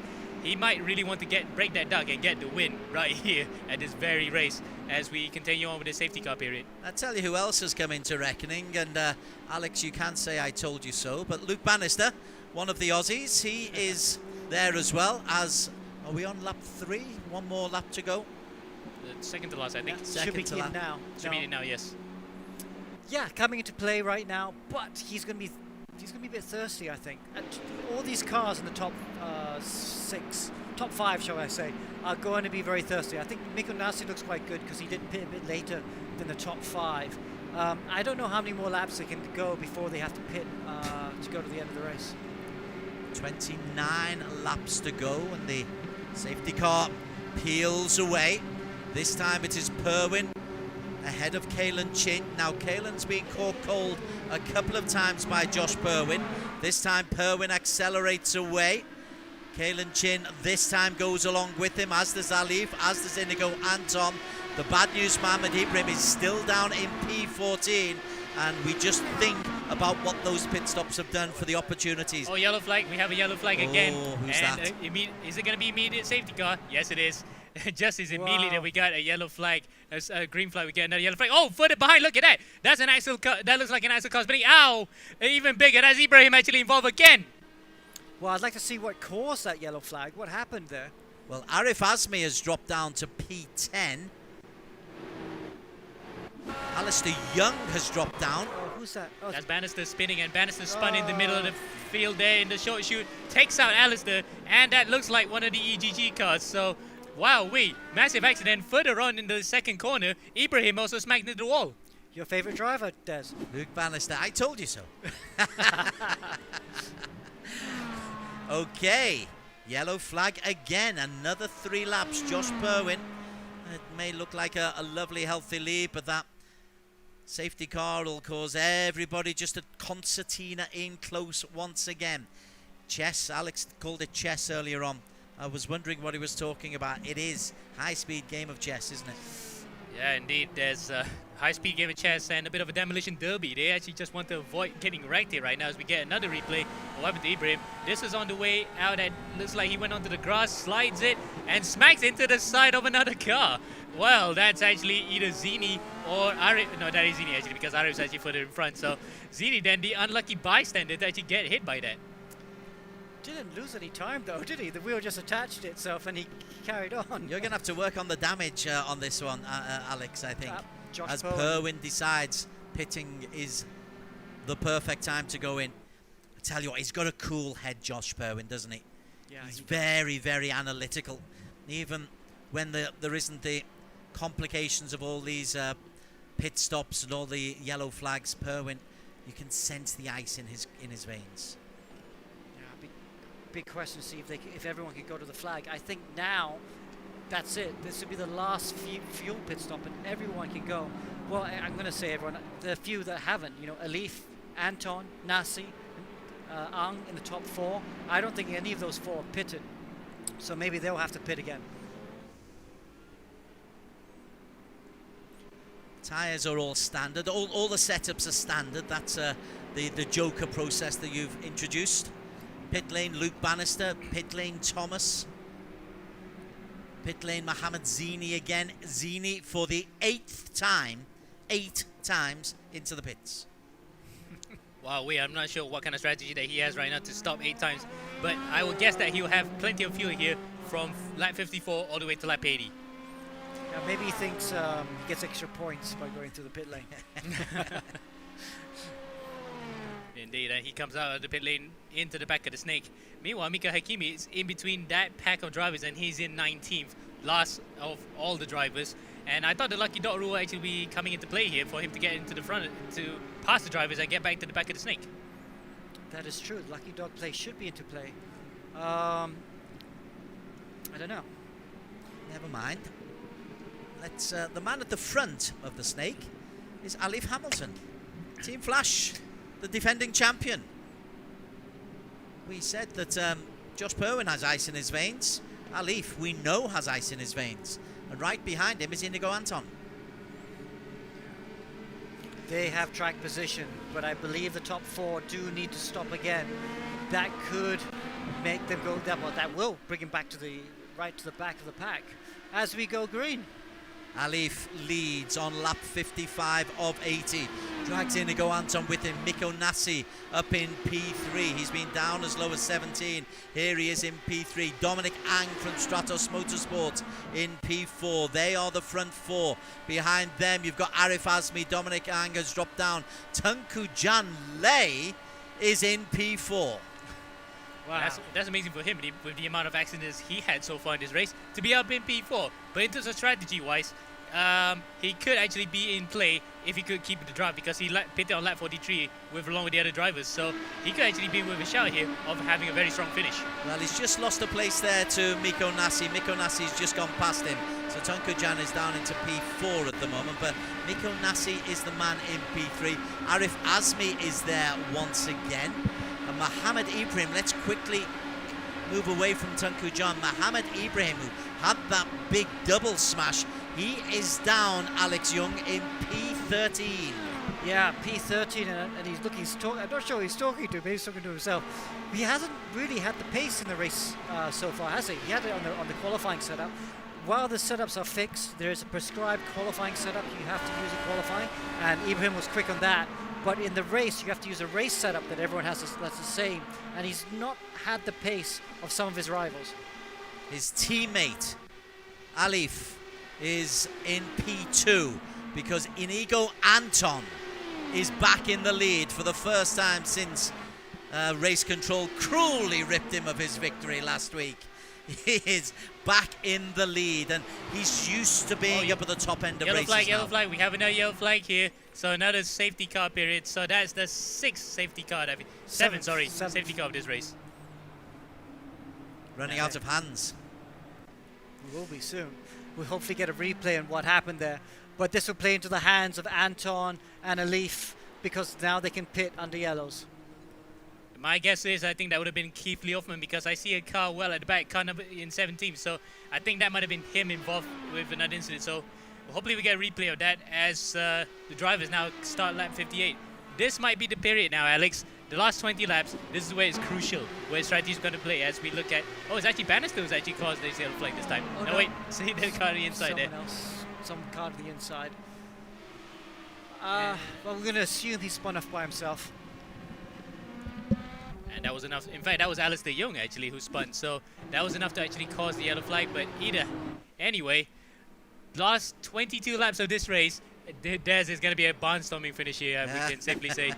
We're going to replay a few what happened as we're looking at Inigo right now. I'm pretty sure nothing happened between these guys, but further behind it was actually just mayhem. Well, it is all coming down to a 10 or 15 lap sprint. Officially, there's still, 22 laps still to go. Be 21 by the end of this yellow flag. But there's been so much contact in the group behind. Rarely amongst the race leaders, but so much contact in the groups behind. I would wager that there'll be another yellow flag, maybe 2 before the end of the race. Or maybe we're going to have it at the end of the race, where we, of course, another thing of IndyCar racing is we have a green-white check-in, and we only allow one green-white check-in for this race. And what they mean is that the final 3 laps, you're going to have to race together. If there's a crash, because there's going to be yellow and safety car, then do it again. After that, we don't have any more safety cars as more and more drivers come to the pits. 4 in the group this time coming in, led by Inigo Anton. With apologies, so Inigo Anton into the pits. That means remarkably out on the circuit, the man closest behind the control car is Tunku Jan Lei. Oh boy. I can imagine. No, actually, is that Aleef in the lead or is that Tunku Jan? Because Tunku Jan. Okay, so the car in front of me is a lap car. That will apply the lucky dog rule, and the driver will come in front. As you can see there, that's the lucky dog rule in action. That is a car for the behind that might being Joaquin Garrido coming through. Yep, it is Joaquin. That was one of the GT Radio Eurasia cars. But Tunku Jan leading a rolling start for the restart for the first time ever. That's gonna be something, isn't it, Des? Look at the smile on his face, bottom left. He is having a whale of a time up there.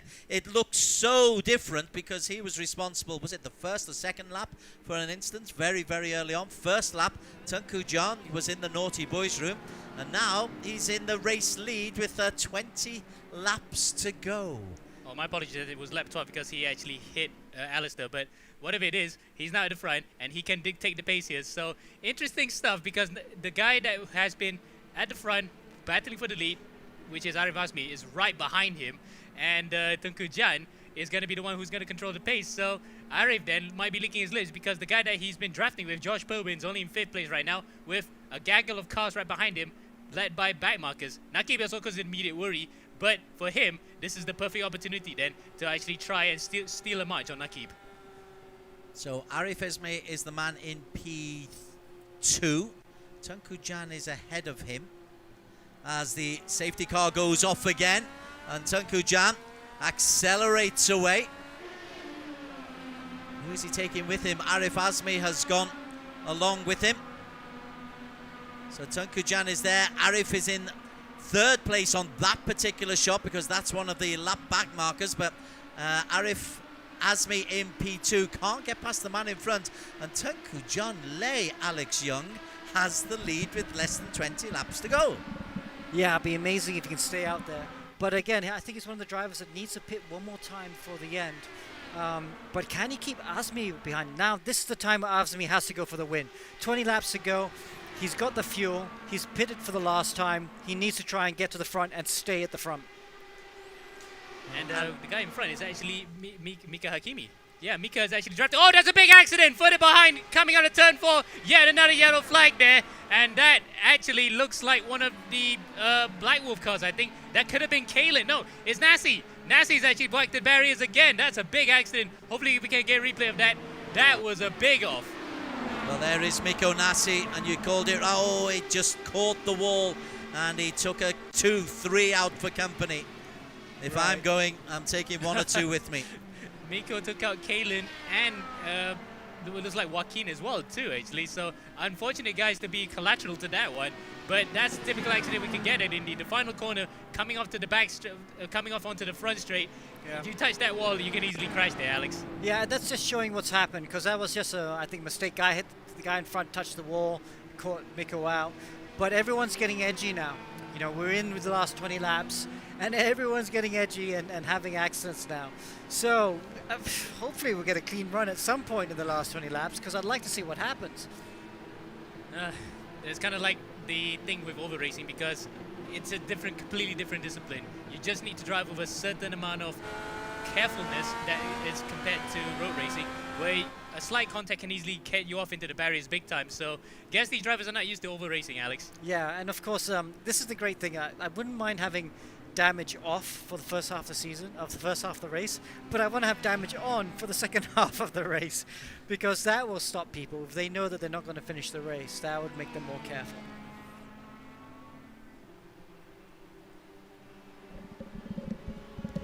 So we're gonna now come to the end of it, and hopefully, I think, the end of the safety car period, because I don't know how many times we're gonna get more. We're gonna lose our fingers and toes here, counting the amount of times that we had safety car, as Jan now, officially for the first time, will lead the restart. Right, I understand. No, we've still got 19 out there, so there've been so many incidents, though. I would imagine 1 or 2 disqualifications are going to kick in soon. Actually, I'm surprised. I'm pleased to see that they're all still racing, because if you had complete 100% damage out without regenerating the fixes, we've had the entire field out. The entire field would have been out of the race, and we've even had an Indy 500 where we had so many little finishes. Is Tunku Jan going into the pits? Yes, Jan's in the pits, so Jan's actually pitting. He's going to be set for the last few laps for sure. Well, interesting. That means that Aleef is still under yellow. The safety car stayed out. So Tunku Jan, is he going to try and scoot back in and get back up in that place? I don't think so. By the time that he comes out of the pit lane exit, he's going to have to come to the back of the snake, because all the entire field are going to overtake him. Will be interesting to see whether he comes out of here when he shuffles through the pack. Well, there he is, back down in P12, just coming out of the pit lane now. Excruciating for him. But he's made that decision with 17 laps to go. Now he tries to catch up to the snake, but it's all gone past him. So it'll be Aleef Azmi. Oh, and look at that. Compared to what Mika Hakimi did, Jan just said, okay, I'm just going to be the good guy this time and just shuffle to the back of the grid. Because in actuality, he could have actually still cycled through to the front here, at least up until 5th place. So he wasted the opportunity here to be at the front for the restart. That's exactly what I'm thinking, yeah. That's a bit of a waste there. Look at that. See, Garrido for the behind is actually going through the actual pit lane exit, because normally they wouldn't allow that in the actual IndyCar races. So I think Jan didn't know about it. He thought that was the pit lane exit and cycled through to the back, while Garrido's doing the complete opposite. And Mika likewise did the big brain move and move all the way to the front. So different ways of racing here, but I think what Mika did is probably the right way to go. And look who's in P2. Whoa. Look who is in P2. Well, we haven't talked about him in high regard in this particular 2 rounds of the season. But Nakib here will prove us wrong if he actually gets his first IndyCar win, and probably sets him up well for the rest of the championship. We are beyond the hour. If there were no yellow flags, this race would have been done and dusted by now, but we've had a lot of yellow flags, and the safety car may well be darting away. Yeah, the safety car darts away. Aleef Azmi, Nakib Aslan and Aaron Lim are 1, 2 and 3. There is the 1, 2, 3. Aleef in the white livery with Nakib in the Stratos green, and Aaron Lim. What a performance by the team EGG, man. Even if he isn't able to hold on to it, the way he's looked after himself in these first 60 laps, Alex, has been something to be proud of, with Perwin and Kalen Jim behind him. Yeah, he's been very clever driving. We talked about it. You need to be clever with the driving, when not to push and when to push, and that's why Lim is there in P3. He's in a perfect position right now. Does he have the pace, though, to get to the front? This is where you got to go, okay, I got to try and take these 4 corners flat out, but the tires are getting worn, and it's very hard to go flat, so people will start to be taking a bit more risks there. And Josh Perwin in P4 going around the outside of Lim. Perwin tries to get around the outside, and Aaron Lim loses a place. Perwin up into P3, and Perwin was one of your pre-race favourites, I reckon, Amo. Yeah, because of his high over rating, and that's why I thought that he was going to be doing business, and luckily he's proving me right here. He's in third, and remember, he kept swapping places with Aleef Azmi towards the halfway point of the race, where they were up in front, and they had a gap to Ibrahim. Now he's actually in third, behind Naqib Aslan. That's interesting how Naqib has actually made up a lot of positions in the pit stops, but this is interesting though. The two drivers who have been so good for the 3 seasons we've had in E1 are now second and third, while Aleef Azmi, who's never had a top 10 finish in the entirety that he's running in E1, is leading this race. The plots are thickening here right now. I mean, but it's been Azmi and Perwin the whole way, hasn't it? They've been quick the whole weekend, and now they're at the front again. And Naqib, he was very quiet just outside the top 5, but now coming to the fore, and I think it's going to be, it's very hard to call between the top 3. Behind them, Mohammed Ibrahim. Let's just break away from the front man. Ibrahim and Aleef are 7th and 8th with Josh Thomas ahead of them. So don't count out Flash, 14 laps still to go. Ibrahim can be quick, although Aleef is about to take him on the inside, Ammo. Yep, he got a draft there coming out of turn 4, coming out to turn 1. Now does he try to make a move to the inside? They have a car behind it, that's Alistair Young, and he makes the move straight. But now is Ibrahim going to fight back? He's going to go back into the slipstream. All the while then, Alistair is eyeing up for a double toe. Wow, and he's got the run on him, and Alistair's going to go down the inside of Ibrahim. Ibrahim taking unusual lines here and there, going in very early, but seems to be working for him, and yes, he has to let Alistair through right now. Oh, is he conserving fuel, Alex? Because I'm quite surprised he's actually conserving the car a lot right now. I thought he'd be actually attacking because we're coming into the final closing stages here. After this, when it comes across the line, it'll be 12 laps to go. Well, we don't know how much fuel he put in, but he came into the pits at 29 laps ago, and that should be enough to go to the end. Same for Young. Young also came in at 29 laps ago. So if he's struggling, Young's going to be struggling too. Back up to the front, Aleef Azmi is still the man who has the lead. He's got a half-second advantage over Naqib Aslan. Aslan under pressure from Josh Perwin. It's Apex from Stratos from Black Arts Racing. Kalen Chin has got himself on the back end of that train as well. A P4 for Kalen Chin with Josh Thomas a second down on Chin in P5. And I apologize for Aleef here because he had one podium before in season 0 when it was in round 6, so that's his only podium, and that was by virtue of a reverse grid start. But this time the tables have turned.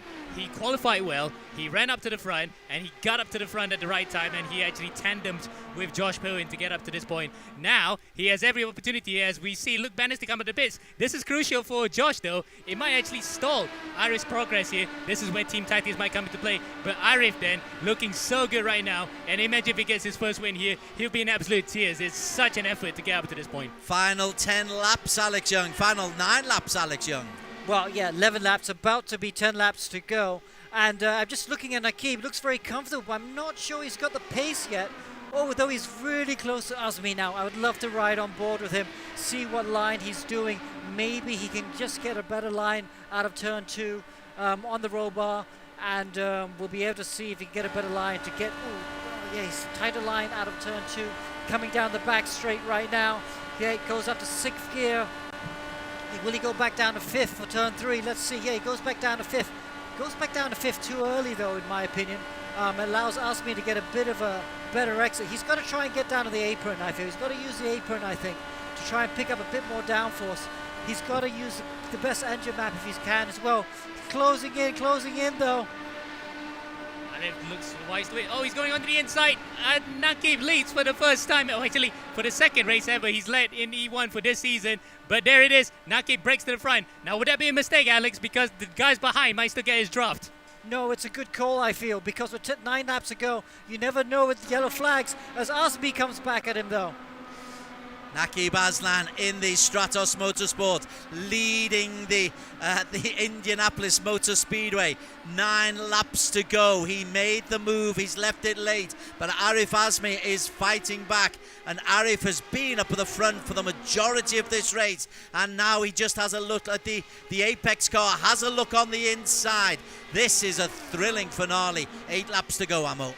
Oh wow, wait, this is the Grand Slam finish. I remember I mentioned before, the last 5 years of the Indianapolis 500 have been decided in the final 10. And look at where we are. The final 10 laps of this race, the Indy 200 that we have on E1 Championship, is being decided here in the final 10 laps as Aleef Azmi comes out to the back of Nakib. No, he's not going to go through in here, but he might want to try one coming up to turn 1. And likewise, Josh Berwin is also behind in 3rd place. This is looking good here for all 3 drivers to claim their first wins of the season. Kalen Chin has a look on the inside as well. Let's not forget Kalen Chin. Or the man back in P5, Alex Young, Josh Thomas. These Aussies are making a move. Thomas tries to go on past Kalen Chin. Thomas doesn't quite make it stick.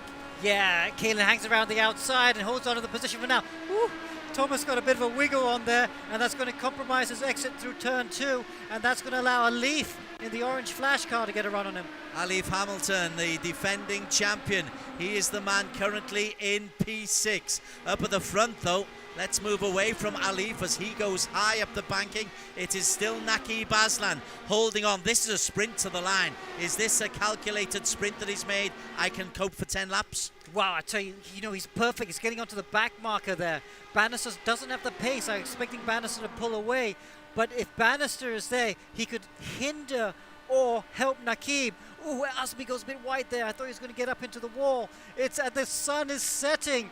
Wow, only 6 more laps to go. 6 more laps. Nakib Aslan, has he timed it to perfection, or did he just make his move a little bit too early? If you were out there, Amo, do you want to be Nakib?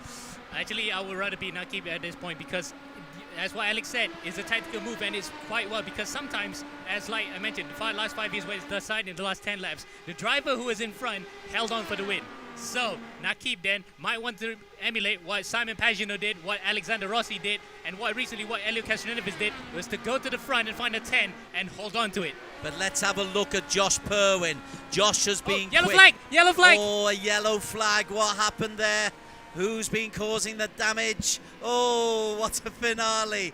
Yellow flag number 10 of this race with Nakib Aslan building up for a finale. When we do come into P5, it's Mika Hakimi. Oh, he lost it on his own, and amazingly, he didn't get collected by a car that went by there. That looked like one of the Filipino cars, and he spun then some, so 720 degrees as opposed to the normal 360. He's not had a good race, isn't it? Way too many pit stops and never had an impact in the race at all, Des. Mika Hakimi down in P17, out of the points. Double points, don't forget, for this particular race. But we will now have 3 laps under yellow, which will take us to 77. So a 3-lap sprint for the line, Alex. Wow, 3-lap sprint for the line. And as we've seen, when it does go green, we've seen accidents again. Let's see if we get 3 green laps to the end. But it's getting super exciting. And Nakib, though, with that pace he's been showing just at the right time. I think he was helped, though, by the back marker that was in front of him. Bannister was in front of him, and it was just giving him enough of a tow to help Nakib down the straights, but he wasn't close enough that he would impede him. Now, however, when he goes green, he's going to have a bunch of cars behind him, and he'll be breaking the air. I don't know if he can stay out in front. Just while we are under the waiting for the moment, there have been so many race leaders. Aleef has been in the lead. Josh Perwin has back behind the safety car. Sorry about that, Des. But look at that. That was actually Kalen hitting the back of Josh Perwin, and Perwin in turn hit the back of Aleef. Oh my word, what has gone on there? Well, I'm sure the iRacing replay might be able to work out something that was going on there. Kalen Chin, you were quite right. Well, he's got himself back up into P6. Perwin, he makes his way back up. Luckily, the cars regenerate. Here's what happened, Amo.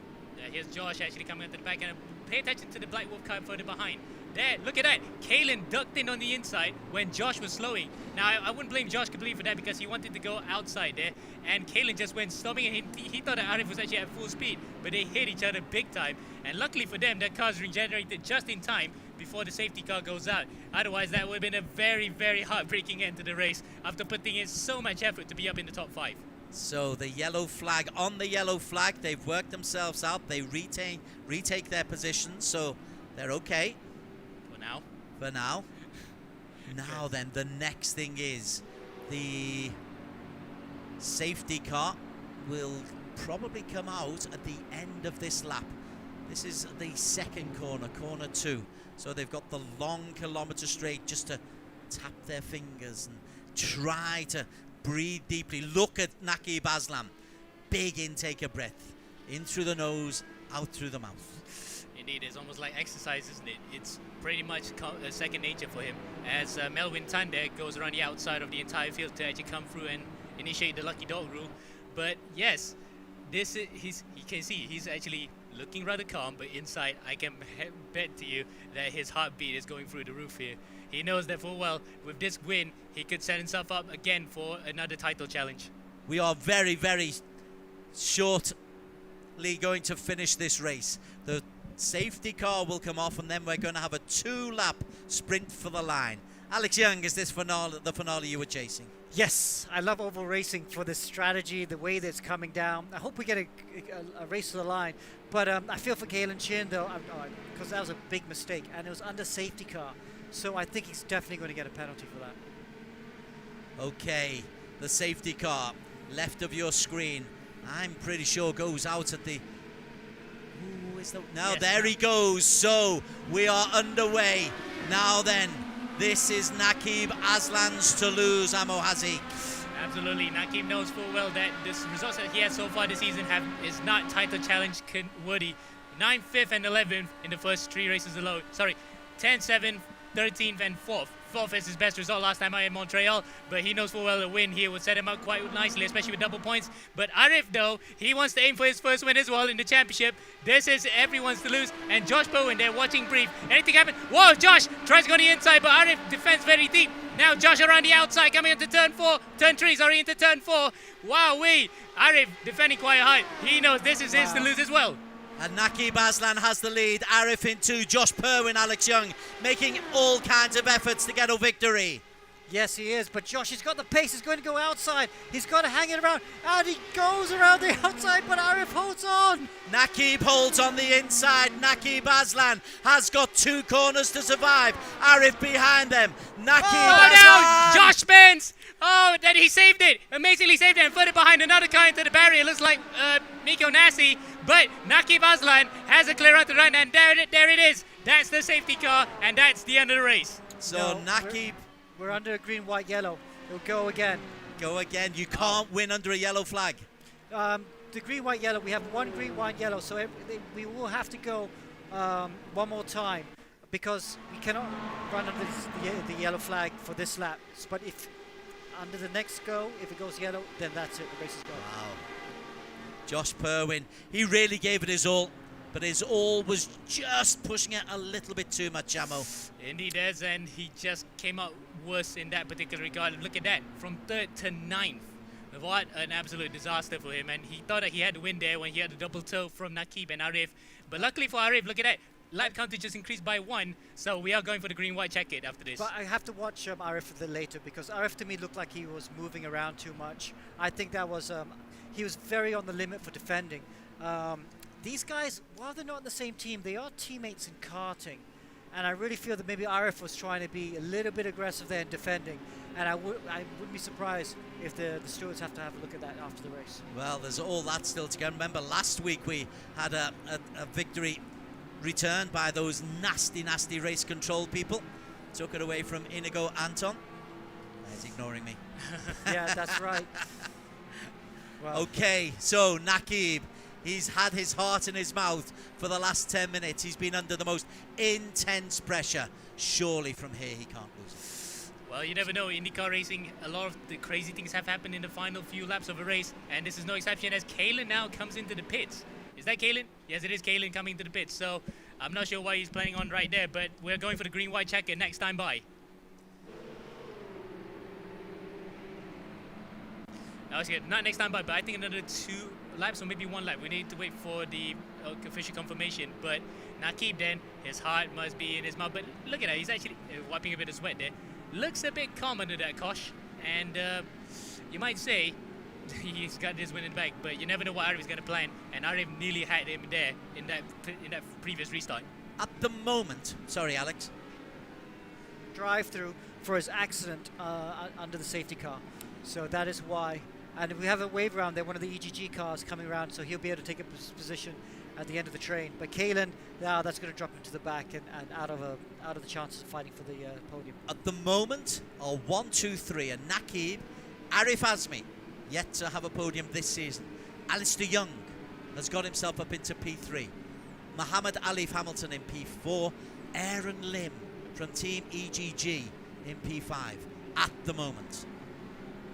It's nice, isn't it? We're seeing some new faces up here who have just adapted to oval racing in a really good way. And some of the others, Ibrahim's not there. Thomas is okay, he's P6, not so bad. But Banister all the way down on 14th. Okay, Josh is unlucky to be 8th because Josh Perwin was unlucky with that incident with Aleef Azmi. So now we're trying to go for the green-white jacket. We'll wait until the safety car peels off, and then it'll be a one-lap sprint all the way to the line, and surely Nakib Azlan will be trying to defend tooth and nail to prevent the drivers from behind him to attack. And impressive to see, as Alex mentioned, Alistair in 3rd, Aaron Lim in 5th. They might be the potential stallers here for fastest drivers behind to actually get up through the field. Well, they might be surprise victors themselves if Nakib doesn't get this right. As the safety car comes out, Nakib is away nice and safely. Aleef and Alistair Young are behind them. And we are go. It is a final lap sprint. Nakib Azlan for Stratos Motorsports leads the way. Aleef Azmi is right on his tail. Alistair Young in P3. Nakib looks like he's going to hold on Alex Young. Or am I speaking too early? Close he is, but wrong car. But yes, he's close enough. Oh, whether he's run out of the straight going through turn 3. Wow, looks like Nakib has to hold on for just one more corner. There is Nakib Azlan as the sun sets at Indianapolis. Nakib Azlan for Stratos Motorsport. It is the final straight. Nakib Azlan and Aleef Azmi. Aleef, has he got one last chance? Nakib Azlan. One more lap. Oh. We're on the 83rd lap. This is the last lap of the race. Nakib is still there. Alistair is holding off Muhammad Aleef for P3, but all our focus is on P1.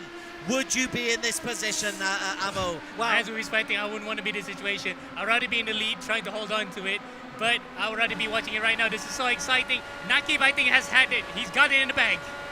Nakib leads. We're on board with Aleef Azmi. Nakib Azlan, one more corner to go.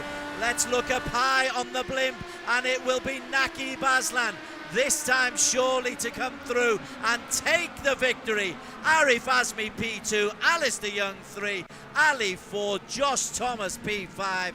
Alex Young, quick thoughts about that victory for Nakib Azlan. Wow, very, very clever. I mean, he didn't care about running the top 5. He just was about 10th for the good first 20 laps of the race, slowly inched his way up there. I think he was helped by having Aleef Azmi behind him, but what a great result for him. His first win of Season 2. All right, well, I think we're going to be able to speak to Nakib Azlan. We can see him there in the corner of our screen, punching, fisting the air. Nakib Azlan, you're back. Tell us how you're feeling. Yes! Can you hear us, Nakib? Well done, you're back. Hello. Hi. Yes.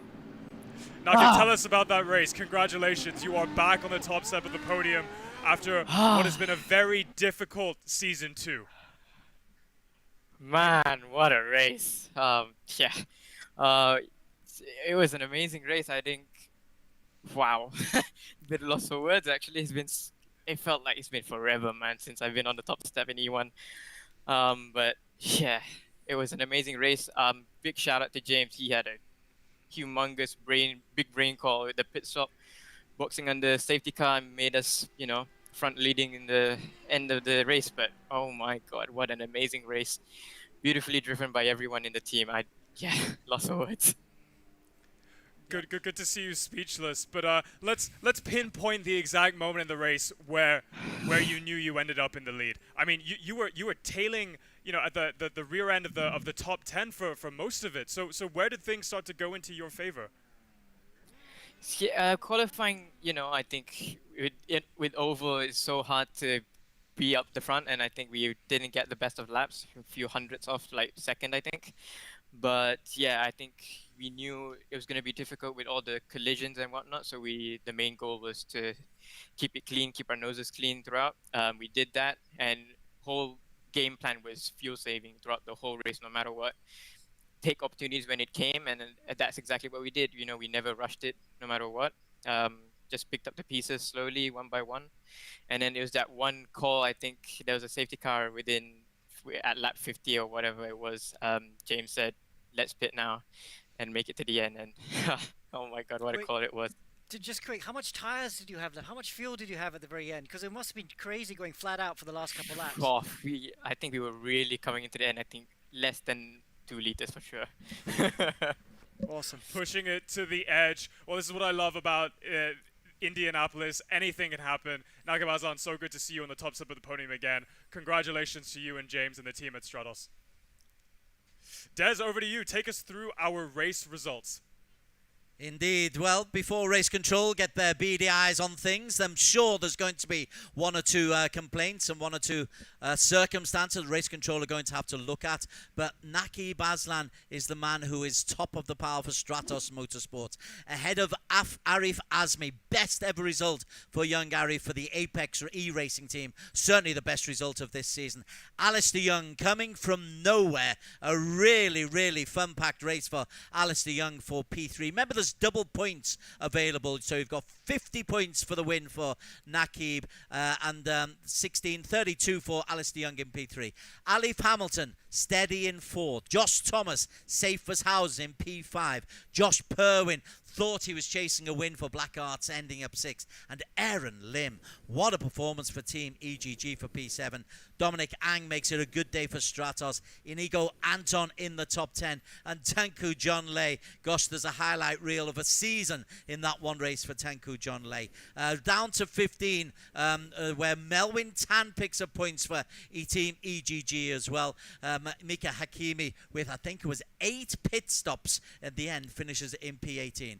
Incredible racing. These results are brought to you by Evo Club Car Insurance with Pro Mileage. evo.clubinsurance.com. Incredible results indeed, Des. I think this is my favorite top 10 of any E1 race that we've had so far. Completely unpredictable. We have a lot to unpack. We've got interviews, more post-race analysis coming your way. But first, a very short break. See you soon.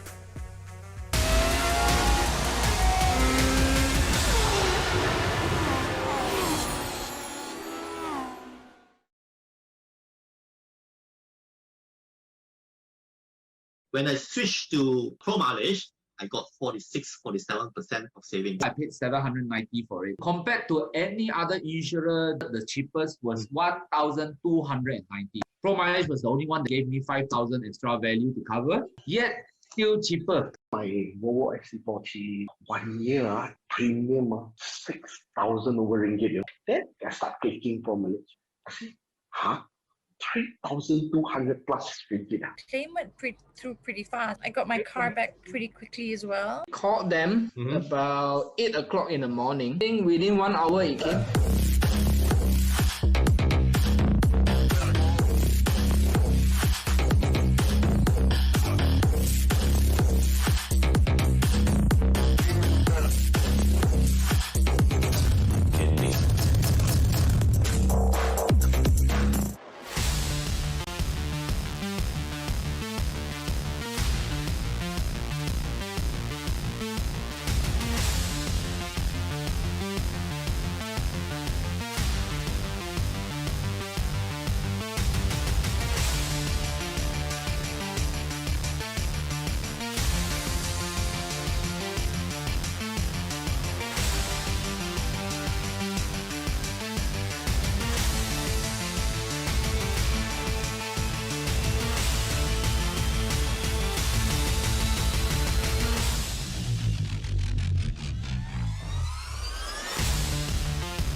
Welcome back to the E1 Championship Season 2, the premier sim racing championship in Asia Pacific, brought to you by Evo Club Car Insurance with Pro Mileage, where you can save up to 40% off your next car insurance renewal. Make sure to check out how much you can save at their website, evoclubinsurance.com. Now, we've just completed E1 Championship's first ever Indy Oval race. We did over 80 laps. We thought it'd be 80. It ended up being 83, if I remember that correctly. And there is so much action up and down the field. The gap from first to last was not much at all. I think this is the closest race we've ever had in the history of the championship. So a lot of different elements to pick on, but I think there's no better way, Alex, to discuss what happened than through the perspective of the drivers themselves. So let's go ahead and speak to Aleef Azmi, who finished in P2 after starting in P6. Aleef, you're one of the last drivers we spoke to before the race started, and you said that you'd get it up to P1, and that's exactly what you did. Walk us through your race. Well, yeah, I mean, wow, I'm still processing everything that just happened. Brilliant job by Nakib and Alistair to round out the podium. I really just try to keep it clean. Really focused on fuel that race. It was it was very stressful. But yeah, overall, I think it's just keeping it smooth and knowing when to do things. So yeah, huge thanks to James, Daniel, everyone in the team for just helping out this weekend. Yeah, I still can't believe it. I don't think I've ever seen anybody so happy to be in second place. It's so good to see you there. Any other questions, Alex? No, just well done. Great day today, I thought, Aleef, because you were strong the whole race. You were there, even with the different strategies, you were just there with Josh. But also, you had that contact with Josh just at the end there. You want to talk us through that? Yeah, I mean, when racing at like 360 kilometers per hour, these things happen. It was just the smallest of touches.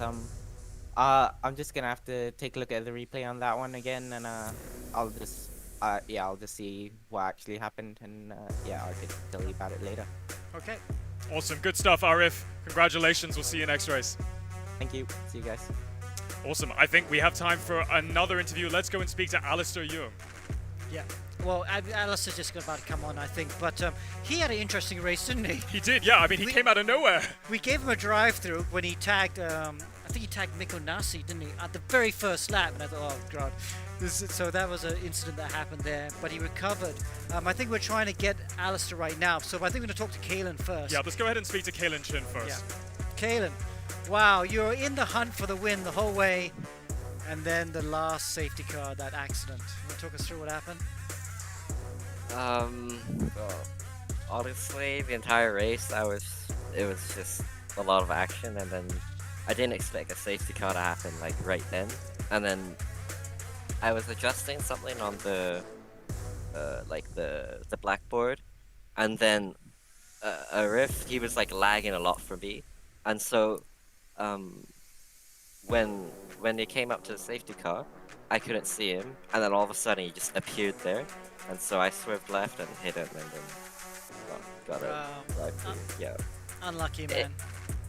It doesn't show on the replay, but at the time, it lagged for me, and yeah. Yeah, we could see him lagging at certain points of the race, so that caused Josh to slow down, and he hit both of them, I guess. It's such a shame. We saw you smiling throughout the race. You must have really thought you were in a shot for the win. I mean, did you still think, you know, in those last 10, 20 laps that you were still in it for the win? Actually, yeah. I mean, I was following Josh.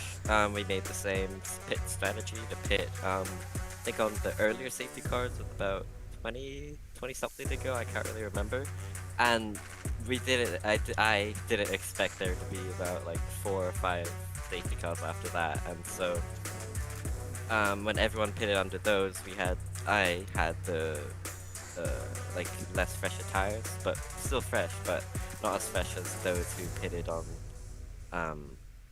like the later safety cars. And then after that, with the dirty air with these cars, you get a lot of understeer. So once I got back up to P4, it was really hard to get back up to like the podium positions. Yeah. And then once the last safety car happened, I thought like, okay, I have a shot. I just have to nail this restart. But then the incident happened, so that was just unfortunate. Well, it's such a shame. We know you're going to be fighting for wins in the next half of this season. I'm sure we're going to see you up there very, very soon. We'll see you next week. Thanks so much, Kaylin. All right, I think we can go straight to Alistair now. Alistair Young, let's get him up on the screen. So as you were saying earlier on, he's a driver that kind of came out of nowhere. He had a penalty. He had quite a few pit stops as well, if my memory serves me correctly as well. We can ask him, because I think he also hit the wall and hit someone at one point as well. Alistair, you want to take us through your race? That was something else. I think I had a black flag at lap 3. I've had like 3-4 cars spin in front of me, and I've been collected along with some other guys. I've hit the wall maybe 4 times. But yeah, the last 3 safety cars, I was at the very back and just had to keep it safe and overtake. Luckily, everyone was on the inside, so there was a lot of clean air on the outside. Managed to get past a lot of them. Yeah, we saw some good moves around the outside on what must have been older tires as well. Yeah, on the last pit stop actually, I think I only did fuel and I dropped the tires, so my fronts were finished at the end. I was thinking about move on Aleef and Aleef, but yeah, it's not possible. Okay. Well done. All right, thank you, Alistair. We'll see you next week. Okay, I think it is time to check out the highlights from that extremely hectic race. Okay, so let's have a look at this. I think in total we had 10 yellow flags. So we went actually, and here was the start. You know, Ibrahim was leading from pole position. Everyone was a bit cagey at the front. Kalen Chin took a turn at the front. Arif Azmi also took a turn at the front. But then as the shadows lengthened, you could see that things are getting a bit more serious. Here's Perwin then getting to the front in front of Azmi. Then these two were kind of tied together for the whole race, doing the same strategies and pitting at the same time. Here we got Azmi getting back to the front as well. And then, just I think with the 30 laps to go, Nakib hit the front and he had the pace to hold off. And this is that big battle behind him between Josh and Arif, and it was so close. And then here it is crossing the line in the golden glare of the twilight.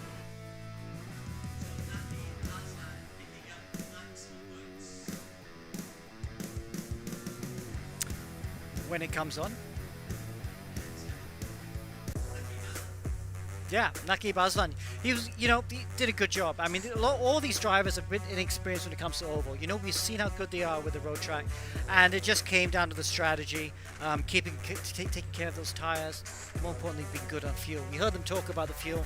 So great result for Nakib, and it puts him back in the championship hunt. I think 50 points will certainly help him a lot. Ibrahim had a bad day. He didn't have the pace. Exactly who I want to focus on. Yeah. So, I mean, he started on pole position. He was so confident at the start, and it just took one mistake to turn his entire championship upside down. Because the important thing as well is, today we have double points. Yeah. So he's going to go back. I was surprised he didn't have the pace though, because he did get involved in that accident, but I thought I'd say, okay, I'm sure he could get back up to P5, P6, but he didn't. He actually lost the place and finished in P12. So what comes into play? Because when the other drivers went up in front, Arif Azmi was lapping half a second faster, if not 1 second faster than all the other drivers behind him, and he's in clear air. So what are they doing differently? Well, you have to understand what's happening, because towards the end, you're definitely running out of tires, and you just have to go right, have to go flat out. But you have to get it right, because you always want to dial in a bit of understeer, but towards the end, you got to go, no, I need to take it flat. So I started dialing the car to be very neutral, and that's when the car's right in the limit. Your eyes are like this, because you're doing 360 kilometers per hour, and the car's doing this. And in real life, you know that if it goes, that's it. You might wake up in hospital. But even here in the virtual world, you know that's it. Your race is done. But just to be like this, your eyes are on stalk at that sort of speed. Yeah, we could see the cars literally twitching on their backsides as they head towards the wall. But I do have a question. All honesty, Alex. Nakib Aslan's win. Strategy obviously came into play. Yeah. Driver talent obviously came into play. But how much does luck come into play in Indianapolis? You do need a bit of luck, but it's you need to play the odds. I think pace-wise, Nakib maybe wasn't the quickest at the end. I think Arif Azmi was quicker, and I think Josh Perwin was a little bit quicker. But they couldn't get by him at that key moment, and that's what got him the win. So, you know, it was kind of nice seeing how different drivers who have not been so quick in the first 2 rounds, had up and down, were quick today. You know, even Aaron Lim and Team EG had a great run as well. 2 new podium finishes in Azmi and Alistair. And yeah, I just enjoyed that. Great entertaining racing all the way through. Well, we just have to wait a few more moments until we can get the results back up on the screen. Oh, but there we have it. Let's hand it over to Des to walk us through the results from today. Naqib Aslan's first victory of the season, worth 50 points for Stratos Motorsports. Aleef Azmi, his first podium of the season for Apex E-Racing, their first podium for the new team, 40 points. Alistair, out of nowhere, Slipstream's first podium as a team, 32 points. Aleef Hamilton picked up the fastest lap as well as picking up 4th place as well. Tell you what, he's quietly coming back into consideration. The Aussies, Josh Thomas and Josh Perwin, down in 5 and 6 for Safehouse and Blackheart respectively. Aaron Lim, cannot overestimate how impressive that is for Aaron Lim from Team EGG. 18 points from Dominic Ang in 8th. Inigo Anton for GT Rails Eurasia, again competitive. And Tunku John Lay, a highlights reel of his own for that finish for him. What that does for the overall results, well, that's the overall result when you incorporate the qualification period. Mohammed Ibrahim with 15 points is the only real change there. Aleef Hamilton, 33 points. All right, so we finished 3 rounds here at E1 Championship Season 2. We've had a bit of a mix-up this time around in comparison to the tracks that we've been visiting in comparison to Season 0 and Season 1. We've got an oval for the first time, and next week's going to be interesting as well. Round 4 is going to be a mystery circuit. Yeah. And to go into a little bit more detail, we have a little clip from our host Amanda to explain what's going on. Next week, the long-awaited mystery circuit will finally be revealed. Drivers and teams will only know the track they'll be racing on 3 days before race day. With such a short practice period, will the teams and drivers be able to work out the ultimate strategy and perfect setups to win the races in round 4? Strap yourself in for more high-octane racing next week. Okay, so she didn't give us too much insight as to what's to come. I guess it's in the name. It's still a mystery after that. But Alex, walk us through the rationale. Why are we seeing these twists and turns being thrown at the drivers? Well, because it's the virtual world, and yes, we want to keep it real, and we do, but let's make it exciting. Let's throw up different tracks. Let's go oval racing. You know, it's not like we have to wait for a container to go from one country to the other. We can do it virtually. That's what's so cool. So that's what we're going to do. We're going to choose a virtual track, a mystery track. We're going to announce it just a couple of days, so everyone has the same amount of time to practice, and that might throw up some different results as well. So I know whenever we ask our drivers what their strategy is before a race, they don't really tell us much. Can you give us a little bit of a hint as to what we might expect next week? A region, a continent? I'm hoping for the same. So today, new faces up there, exciting racing. What can I say? A lot of crashes? A lot of crashes, perhaps. Ooh. But yeah, more of the same, please.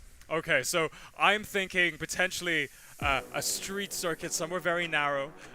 Could be very, very interesting. Does that, when we look at the rest of the calendar, it's not just the tracks that'll be throwing curveballs in the driver's way, it's the cars as well. And we can get into more detail into that very soon. But first, the results are ready. Let's go ahead and take a look. So then, the overall championship standings. Mohammed Ibrahim still leads with 106 points, but that lead has been chipped away.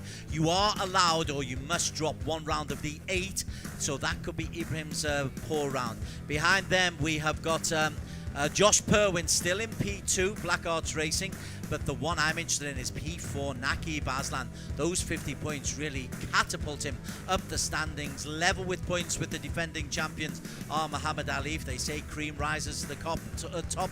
Luke Banister and Kalen Chin make it an Aussie, 4 Aussies in the first 7. Aleef Azmi's points, his 40 today, elevate him up to P8 ahead of Inigo Anton, again competitive. And Miko Nasi, well, Miko, you can never write Miko out of any championship standings. He's in the top 10 on 48 points. Team standings, Flash retain their lead, 188 points ahead of Black Arts Racing. The Banister Perwin combination did score as many points as they like today. Miko and Josh Thomas again, 132 points in total. Stratos come back into the reckoning thanks to Nakib's 50 points today. Black Wolf with Kalen and Mika Hakimi, who had an interesting time today in the Indianapolis in P5. GT Rail Eurasia, Apex with their first podium. They get moved up into the top 7. Slipstream with their first podium move into the top 8. Team EGG with Aaron Lim picking up points. E-Racing Icons bottom of the pile with in 10th place out of 10. Good stuff. Thank you, Des. And that's all we have for tonight, folks. Indianapolis delivered, and in 1 week's time, we will find out where our mystery circuit is. Don't forget, you can catch us every Wednesday night at 9 p.m. on the EGG network. You can also catch us on our live stream on Facebook and follow us on the EGG website. Thank you so much to everybody in the studio, to our sponsors, to Alex, Des, and Amir in the commentary box. From them, it's good night. From us, it's good night. Stay safe and see you next week. Good night.